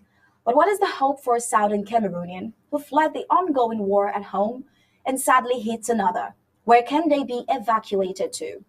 Back to war? It is a tragic tale from the fry pan to fire, and only the British Southern Cameroon's interim government, reaching a peaceful negotiation with the French Cameroon's administration, can ensure true peace and give Amazonians the liberty to call their motherland home once again, and not a place to run from or be afraid of. Until these peaceful negotiations are reached, war cannot be the answer. All right, and to the very important topic for today. Now, we have this particular report. Let's start with the memo from the Southern Cameroon's People's Organization, Sako. Now, they dropped some high points, which of course the interim government headed by the president, Dr. Samuel Sako, is definitely not agreeing to. Now, they think that the peaceful solution to the armed conflicts between Southern Cameroon and the Republic of Cameroon should get down to referendum. Also, common ground for negotiation between Southern Cameroon and the Republic of Cameroon should be considered. Now, they also think that the subject of joint recommendation by the Southern Cameroons and the Republic of Cameroon could actually get to the United Nations. Well, according to Sako, between the two Cameroons dating back to 1961 is characterized by two things. They said first, the French Cameroons claim to the Southern Cameroon's territory, and secondly, French Cameroon's unilateral actions and policies to prevent the people of the Southern Cameroons from ever being able to freely express their wishes. Well, so much ink flows and voices rising on the issue of a referendum as a way forward to end the genocidal conflicts in the Southern Cameroons and Amazonia. Some are even talking about another plebiscite to those who are peddling a referendum as a way forward in the Amazonian liberation struggle. President Sako's response was and has always remained a categorical no. Well, according to Elangwe Joseph, to paraphrase President Sako on the issue of referendum, just like you cannot go to courts to seek a divorce order to separate from a jomba or come we stay relationship that has no marriage certificate, so too you cannot organize a referendum for former British Southern Cameroons, also known as Amazonia, to separate from the Njomba or come we stay relationship between the Southern Cameroons and largely Cameroon. Ochiba Nelson on his part corroborates that, saying we of the never again generation can allow ourselves to be deceived twice by some selfish elite, La Republic du Cameroon and the international community. We have been lied to, marginalized, and killed for over 60 years because of who were in violation of the mandate and trusteeship agreement. Well, I think it's time that we met Barrister Team to tell us more on this subject.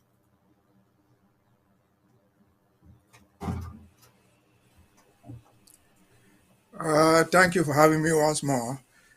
I'm sure the topic for today, as you've rightly said, is a white paper put out there by Sako, essentially on the approach, what they call a referendum. And so we're going to dive into it on this principle alone. Somewhere in that paper, Sako says that there are so many different opinions in Amazonia among British Southern Cameroonians. There are federalists, there are unionists, and there are independentists. That's right. But when we proceed as an IG, we present the position of the IG, the consensus of all those things, the majority consensus of federalists, independentists, and unionists, whatever they call it. We are not going to go to the table to put independentist ideas alone, to put federalist ideas alone, or to put unionist ideas alone. No, we debate all this to come to a conclusion what the position of the Amazonian people represented by the IG is. And I would add that, I take Skapo's position seriously for two reasons. Sako is a very big force and has been a big force between this revolution for many years. Maybe we don't know, some of us don't know. We always cite Communication 266, the African Union Commission, that recognized Amazonia as a people. The brain behind Communication 266 was Sako. They filed it. Though the SCSC joined and other groups, but they filed it first. We give credit to them, particularly the late Dr. Gumne, who died after all that fight. We always cite Abuja High Court decision of 2002, where Nigeria, the federal government of Nigeria, was forced to came to concede that they would present Ambazonia case at all international levels. That case too was the brainchild of Sako. And so we understand their good efforts in doing many things. So when we debate this, it is not to deride them. It is just to show where they probably have gone wrong or where they've gotten it wrongly. And so that is the basis for which we revisit their position. Then as a takeoff, again, after all that, what they call referendum, and they put it there themselves, is a solution to the problem. Yes, they might say so, but what then is the problem? What they have said there, narration of what happened, that is our own version of the story. That is the history that we all know, that we complain of. But what is the version of the other side? They identify the other side as being a republic. What is their version? We don't know their version. And we're proposing a solution without knowing their stand. It doesn't work like that. For purpose of negotiations only, that is the wrong strategy in the first place. When you go to negotiate, you don't put out your joker first. You hear from the other people, the other party, the debate goes on, then you put out your joker last. And so you cannot be proposing a solution to a problem one-sided. It's like I've said before, going to court to say you owe me money. The guy has not said that I owe you money. He started to propose instrumental payment. Where is the judgment saying that that guy owes you money? You have not even accepted that he owes. Then you are proposing instrumental payment. How? That's what looks like this referendum thing about. I'll go down to address the details of their referendum and how it doesn't work. But that's how it is. Again, on the Joker issue, in 1993, April 2nd, 1993, I was in Boya. We were doing the AAC1. And I sat on the same place with a one ambassador, a very high-ranking ambassador, working in Yaoundé, in the CPDM. I remember AAC1 was about the return to the Federation. And we were adopting the Boya Declaration, which essentially called for return to the Federation. This CPDM guy, who was a lawyer, still alive, asked me a question. People are asking for this return to the Federation at this stage. And what is your last stand? What is your fallback situation? That's how she called it. What is your fallback situation? In other words, if they don't give you the Federation, what will you fall back on? Because you go to the negotiation table, you don't expect your opponent to give you what you want. And so it's the same thing like this referendum thing. And what did I understand by that? I didn't understand until many years passed. I realized that asking for a federation in 1993 in the AAC was even wrong. Asking for a return to a federation was wrong. If we had met in Boya and asked that we were going away with that big crowd, and met in Bamanda and insisted they were going away, that would have given Yaoundé the opportunity to come back and say, instead of going away, come back for a federation. But we put a federation first. They didn't give us, and we had nothing to offer. So it's the same thing with this referendum thing. The narration of Sako is the version on which we stand. And we have refused to understand our own problem. We didn't create this problem. The international community, as they call it, the UN created the problem in 1959, 1961. In 1959, 1961, Ambazonia was never part of the United Nations. The Republic was not part of the United Nations in 1959. But the people who took part in those discussions have come out to define the problem for us perfectly right in a very short way. They have listened to the problem. They know what happened. And they have said, let the parties go to the table without preconditions and address the root causes of the problem. If you don't address the root causes of the problem, you cannot begin to propose solutions.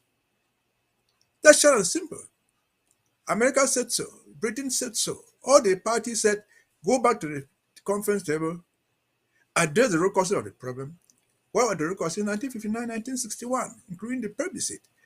Until we address that, before the people who took us there, the United Nations, the Americans, the British, the Germans, and whoever, do we then say, okay, after having addressed this, these are the solutions we propose? That's the introductory part of it. Over to you.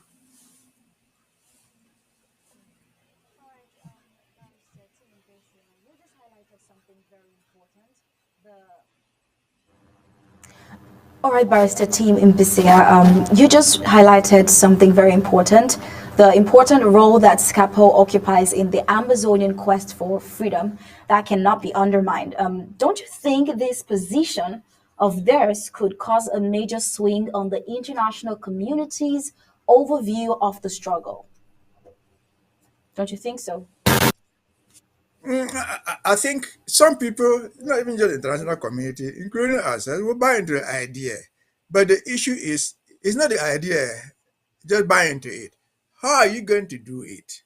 How are you going to do the referendum is what is important. It's not enough to buy into it. It is enough. What is important is how you want to do what they are saying. Can they do what they are saying? Can anybody do what they are saying? The answer is no. Absolutely no. Because first, what they are saying is not clear. They talk of internationally, they are addressing this into the international community. I've had the opportunity to say this before. What is an international community? The international community is a community of nations. And they are grouped in different groups. The African Union, for example, is an international community because African countries are there. The Commonwealth that we were discussing there a few minutes ago is an international community. The European Union is an international community. So this general discussion of, oh, we're talking to the international community does not make any sense. Address a particular group of the international community that you want them to take action for you. In our own case, it will be very good, recommended, that we don't talk about international community. We talk about the United Nations, because only the United Nations has something to do about it. Not the African Union, not the Commonwealth, not la Francophonie.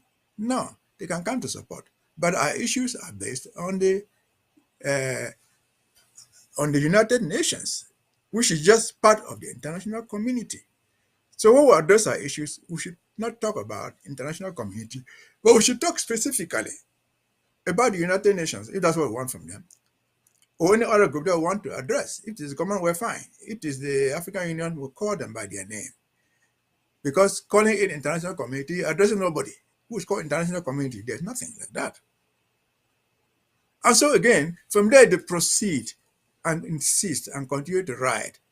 They want an internationally organized referendum. Internationally organized referendum. International organized referendum means what? Who is this guy calling it international to come and organize it? Who? The African Union? The West African Economic Community? The Francophonie? The Commonwealth? What do you mean by internationally organized referendum? Doesn't make sense to anybody. At least doesn't make international sense, because there's nobody called international community. And so if you are talking about the United Nations to come and organize one, address them. We want the United Nations to come back and do this. If that is your case, fine. But can the International Union, call it the United Nations, come to organize a plebiscite or referendum or any election anywhere in the world? No. The United Nations does not organize elections. To be remembered, in 1959 up to 61, the United Nations did not organize the plebiscite. The plebiscite was imposed on us as recommended by the administrative authority, the UK. They are the one who requested a plebiscite, not the United Nations. And the United Nations in General Assembly Resolution 1352 recommended the administrative authority to organize a plebiscite to be supervised by the United Nations. And so the United Nations does not organize referendums. It does not organize plebiscites. It does not organize presidential election, anything in the world. They don't organize it because too much goes into organization. Again, as they put it there, they want the international community to come and organize a referendum exclusively for Ambazonians. Easier said than done. Exclusively for Ambazonians? Yes, that's what we've been saying. But who is an Ambazonian? Exclusively Ambazonian to you and me. We don't know. Shall we exclude? We just say, well, these people were born in West Cameroon. Shall we exclude our brothers and sisters who were born in Yaoundé in 1962 when they work there? Shall we exclude them? Do they cease to be Ambazonian because they were born in Yaoundé, they were born in Douala? I don't know. So, to talk of exclusively Ambazonian is good, but there must be a text that defines who is an exclusive Ambazonian. So what text shall we use to say this man is not qualified, this woman is qualified? What text? We don't have the text. Could we have that text? Yes, we could have had the text. In 1961, there was a voter register. There was a poll based on West Cameroon law that they are used to elect Prime Minister Ndele, they are used to elect Premier Ndele, they are used to elect Foncha. So they knew who could vote. So who is going to draw the voter register in this case? Is it you and me? Is this how you sit in the United States? How are we going to do it? How are we going to do it? And if the United Nations were ever to go there, the United Nations goes to support the existing structures to organize their elections, to organize their referendum, whatever thing they call it, and they invite them. They want to assist them, the existing structures. As we speak, 2023, if they were ever to take from Sako and when they say, okay, we want to organize a referendum, where are they going to get the voter pool? They are going to take the election register from Elekam. That's what we had the elections in Cameroon for the past 10, 20 years. They will take from Elekam.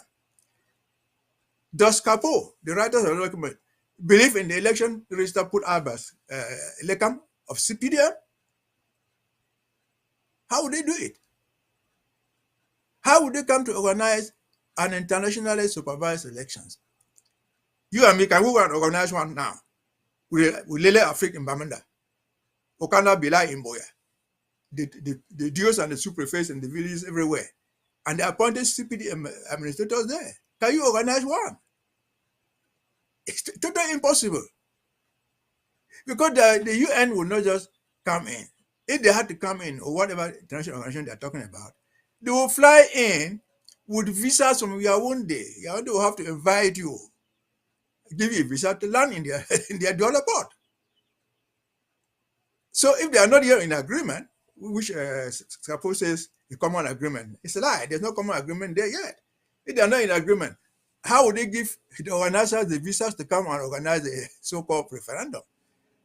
When the UN will send 10, 20 people to come to Ambazonia, they're not going to send the whole world there.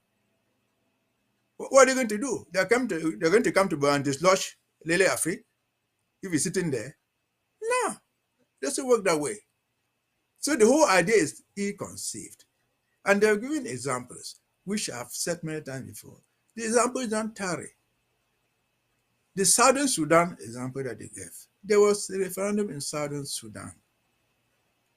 But it was not even organized by the United Nations. It was organized by the Southern Sudanese Autonomous Government that they had had for 6 years, from 2005 to 2011. They had had autonomy. There was no Khartoum representative there. They had drawn up their own electoral registers. So it's not the same thing. We don't have a government effective in Ambazonia anywhere. I've repeated this many times before. They cited the example of,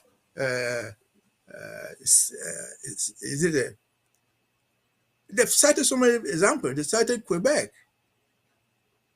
The Quebec Parliament in Canada, they have an autonomous region in Quebec. They have an assembly there. that controls their own affairs. They are the one who organized the referendum there. They didn't ask the United Nations to help them. They didn't come there. They talked about Algeria. There were 2 referenda in Algeria, none of which was organized by the United Nations. The first referendum was organized in France only because until then, France considered Algeria as part of France. France d'outre-mer, France overseas territories. And they were just considered as a region of France. And so in 1961, they organized a referendum purely for the French people in France. And what was the question? Would you like Algeria to get independent and leave this union? Exclusively for the French people. And they voted yes. Then they organized a second one, exclusively for the Algerians. That was organized by Paris. Would you like to go and form your own India and get your own country under these terms, 1, 2, 3, 4? And the Algerians, they voted there. Who controlled the polls? Who controlled the electoral registers? They were the French and the Algerians themselves. So this idea of a common agreement that can be put is just not right. It's wrong. And again, they said, subject to joint recommendations of Southern Cameroon and Republic of Cameroon to the United Nations. Joint report? Who was the consent of Yaoundé for you to talk about a joint report to be issued to the United Nations? And to what United Nations are you talking about? We have forgotten to understand how the United Nations works. Yes, we write letters to the Secretary General. The Secretary General of the United Nations is the chief of the Secretariat. He is not a member of the United Nations. The Secretary General or the Secretariat exercises rights. They execute, they enforce resolutions of the United Nations. Yes, the Secretary General can make a report, but the United Nations as a body must speak for them to take action. How do they speak? United Nations speaks in the form of resolution. They will resolve, like they resolved in 1608, like they resolved in 1352. That, okay, we'll resolve, this is the position of the United Nations, go and organize a plebiscite under, and we shall send supervisors. Then the Secretary General will act on that. They have spoken. They resolve to admit the Republic of Cameroon as member of the group. The Secretariat, under the Secretary General, will create an office for them. They will have a place for the embassy, and so on and so forth. So the United Nations speaks through resolutions.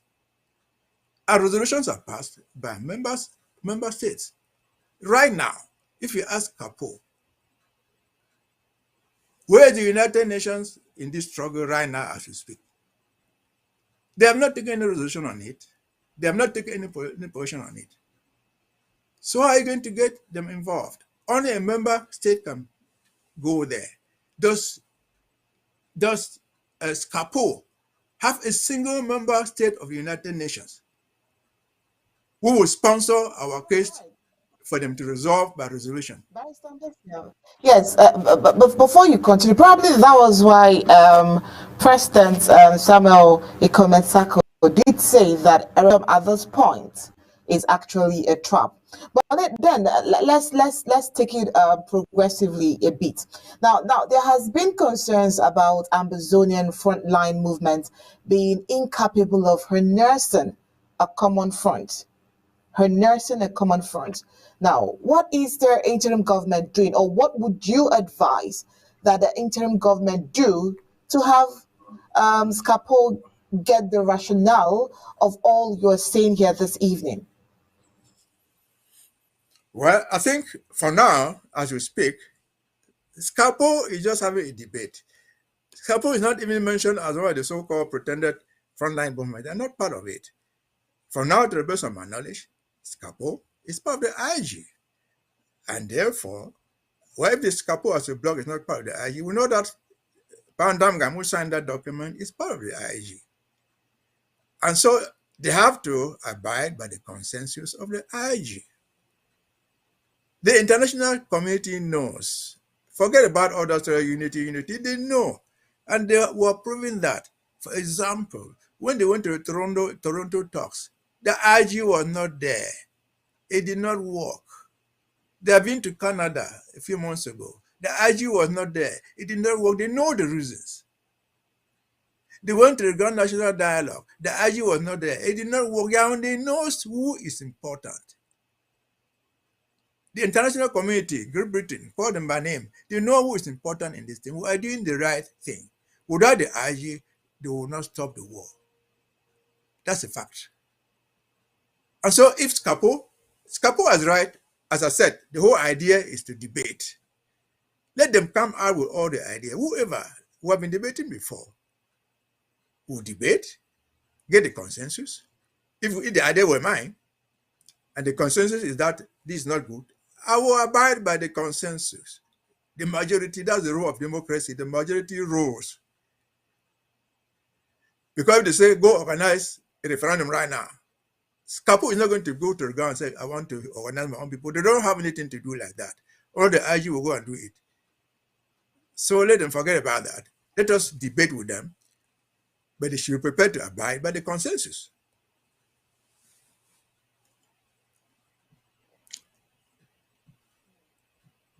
All right, Barrister T. Now, can you specifically, okay, let's ask it one at a time. Do you think that there is danger involved in this whole idea of referendum? I mean, if we are having diverse thoughts concerning this particular issue right from time, do you think that there are dangers? If there are, what can you specifically say are the dangers that are involved in the whole idea of referendum? Peradventure, it is imposed. Well, President Sako said it rightly. At this moment, the idea of a referendum is dead. It's not going to go anywhere. Because I'm not getting you. Well, I was trying to give you President Sako's words, where that the referendum at this point in time is a trap. I was just trying to give you the exact words. Yes, the referendum at this point in time is a trap. It's not even going to go anywhere because the proposals are being put as a consensus that will bind Yaoundé. There are all two parties to the conflict. Yaoundé has not been bought into it. Yaoundé does not buy our own version. They think that we're part of them. So why would they even suggest a referendum? Why would they even suggest a referendum? It's going nowhere. Even if the United Nations said we want a referendum, it's not going to bind them because for a referendum to take place, the Yaoundé must be prepared to withdraw its administration to allow whoever third party to come and organize a referendum. Yaoundé at this point has not accepted to withdraw Kala Bilai, to withdraw the prefect, to withdraw the Eleka. So it's not even a thing worth wasting your time on. It's not going to go anywhere. Referendum is dead on arrival. We are not yet there. But if we came on the table of a discussion, we would argue against it. It could come if there were ever a conference to address the real causes of the problem. Somebody will bring up the idea of the referendum. So they will just keep quiet. We have to prepare arguments against it. Why a referendum? It should not work. And let the guy who proposed it put the reasons. Again, I've said it many times before. The idea of a referendum, I don't even know what question they're going to put to Ambazonians. The whole idea of a referendum coming from this IG at this time defeats the whole reason why we're even fighting. We are fighting for the total restoration of our sovereignty.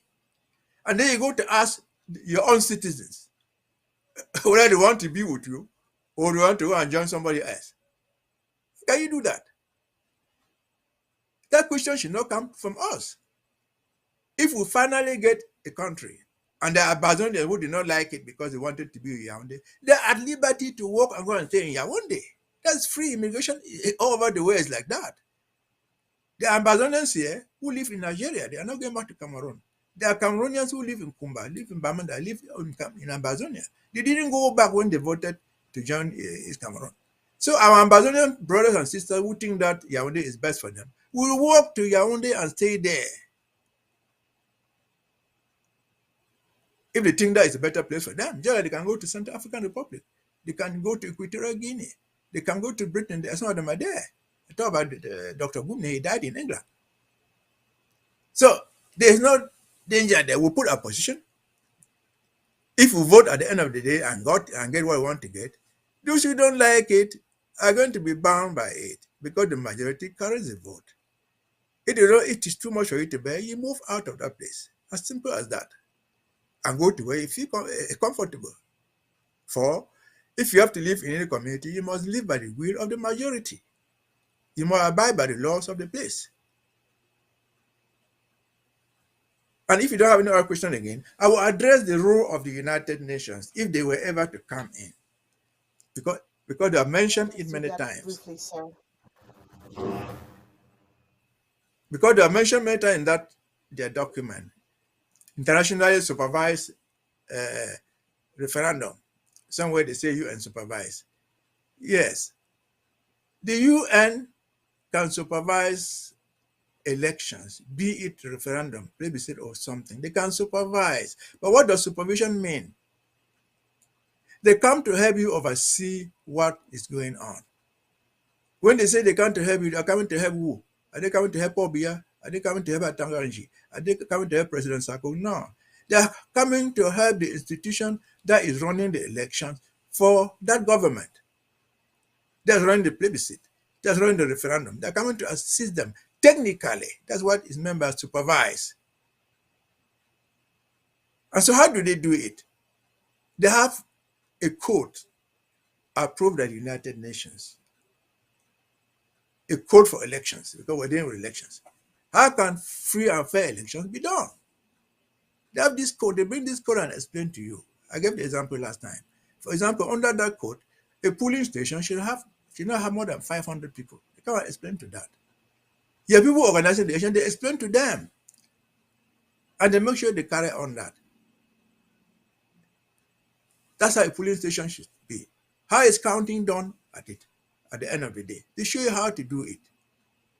They give you technical know-how. For example, they would, if they come full-fledged, they will equip the electoral departments of the country, call it in wherever they are, they equip them with computers where they can put the database right straight away. You go to central database, like you go and put your money in Bank of America here, you can go to Indian Bank of America, you find your name there. They will show you how to dictate registration fraud. You have a database, the structures are there, the software is there. That if you register to vote in Santa as a polling station, you can now go again register to vote in Bafut because these are within traveling distances. When you register once, if you put your name again, the computer will kick you out. They will give you other information. That is supervision. That's helping you. And again, I said in my last outing here, when this thing came up, that I say this with practical experience. I had worked in Burundi in 2004 as a United Nations election officer. I worked in the Ivory Coast in 2005 going down as a United Nations elections officer who oversaw the presidential elections in Burundi 2004. I was a very big player. We oversaw the elections in Cote d'Ivoire. I was part of that process. In the Cote d'Ivoire, we assisted, I was one of the people who assisted in identifying Ivorians. By their own text, they had agreed. Because the crisis in Ivory Coast came because of the exclusion of Ouattara on the claim that he was not Ivorian. That was the causes of the crisis. But the people agreed, not the United Nations, that look, let us define who is an Ivorian. They agreed by themselves. And among the things they say an Ivorian should be a person whose one father or one mother, one of the parents must be Ivorian. It's not enough to say that. How are you going to identify that? They put it down themselves. We will take a court, go to places, call it the magistrate will leave from Bamenda up to Santa, where there's contested citizenship. And if I'm the one in Santa claiming that I'm Ambazonian, I'm Ivorian or Ambazonian, I will bring 2 witnesses to say, well, this is me here. My father came from that village, from Bachu. My mother came from here. And if nobody opposes that, I will register as Ambazonian or as an Ivorian. I will be given a voter card right there. I will register as a voter and I will vote. That's how the people determine the rule in advance. And the UN only helps them to implement. And so that is how UN supervised elections mean. And I can cue it back to 1961, February 11, 1961. We had a plebiscite, UN supervised plebiscite. I've said here that the thing was organized by the West Cameroon government, the Frontier government. But how did the UN supervise it? They didn't even have what we're talking about, like computers. They sent one single election of a plebiscite commissioner who did not have a lot of time there. Who here can tell me, who the ambassador can say he saw this guy, this Iranian guy who was appointed? How many times did you ever see him in Bamanda, a big town like that? Or in Kambe, or in Mamfe? He started in Boya. All he needed to do was to be sure that people had voted without fighting. Nobody was excluded. And he made a report. And this is found in the result 1608. The first part of it says, upon reading the plebiscite commissioner's report, the UN agrees that the election was fair and free, and that the people freely expressed their desires. That Mr. Trisky, who came from Iran, he did not go down to show people how to vote. So UN supervise is not what people say all the time. No. The UN supervises by helping the structures in place. Ambazonia does not have the structures in place to conduct a referendum, to conduct a plebiscite, to conduct even any elections. We don't have the structures in place. And so calling for one on the pretext that the UN or the international community will come and help you, it's just lie. The second thing the UN can do, and they do all the time, is they go there as observers, just to observe, was there any fight, was there any cheating? The international community sometimes does that. But who is the international community? You do that, I invite the international community. Yaoundé would produce its own international community. In 2018, they had presidential election. They produced their own international observers. They create them. So we don't just go out for this. They will say, okay, France, come. You are part of the international committee. You can observe. They will buy somebody. They bought their own observers in 2018. So let us be careful with what we say. Again, if this is a strategy, it is a wrong strategy. Those who do negotiations know that there are things that you don't say. If they came from your mouth, your opponent will not accept. That's the last thing, because that way you will succumb me. You don't accept what comes. You don't just accept what comes from your opponent's mouth. You look for the consensus in between. And again, as practical experience, in the Ivory Coast issue, the government delegation was led by Afi N'Guessan. He was the prime minister. And when they went to negotiate, Afi N'Guessan, because he was the prime minister, he gave in to many things. He came back, there was nothing the Laurent Gbagbo government could do. He was the prime minister, he committed them. So the only thing was to fire him as the prime minister, fire him from their party, but they were bound by the decisions that he had taken. Till today, he's still struggling to get back to politics. They cannot accept him because he was a high-ranking official. He stood there in the government. He gave in. The government is bound by that decision. The connect can say, well, I think we didn't send him now. That will be like what happened in the so-called Canadian talks. They call in for a talks, and they will come and say he's representing Yaoundé, you just accept. The man who comes to represent you there, represent the government there, should be one who can bind the government. The same thing with Ambazonia. You cannot just go and create people and say, well, we're talking to Ambazonians. Choyaba cannot bind anybody. Mbakuru does not have anybody to bind and say you're negotiating with Ambazonia. That's why I said earlier, if we are doing anything without this IG, the thing is doomed to fail. Like it is doomed to fail. Because all this IG presently in our system can take binding decisions on Ambazonia. It is not an invention of President Sako.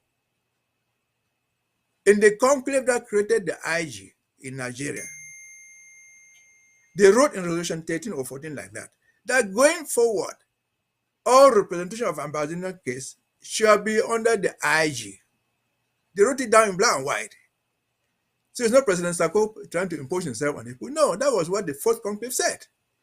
That created the IG. So going to do a referendum, going to do anything without the blessings of the IG is null and void. Thank you.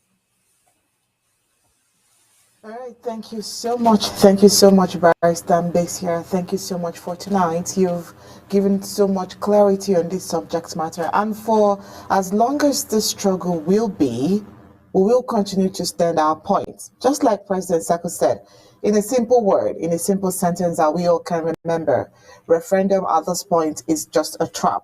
So let that sink and let us all work together to having a free Amazonia. Well, thank you all so much for being part of Undaunted tonight. Like I did tell you when we started, it's a special edition, and I'm sure that you felt it yourself. All right, on behalf of Star Smart, my co-anchor, and all the other crew members, we say thank you for being with us this evening. See you tomorrow. You are invited to exclusive discussion with Tar Party King. Special guest, Tibo Nash. It's happening on Tuesday, April 25th, 2023, 8 p.m. Amber Time. Discussion focus, Ambazonia's quest for total freedom. Overview of the behavior of the BS regime and the international community vis-a-vis the conflict between the Cameroons. Don't forget to invite family and friends. It's happening live on ABC Amber TV. You can't afford to miss.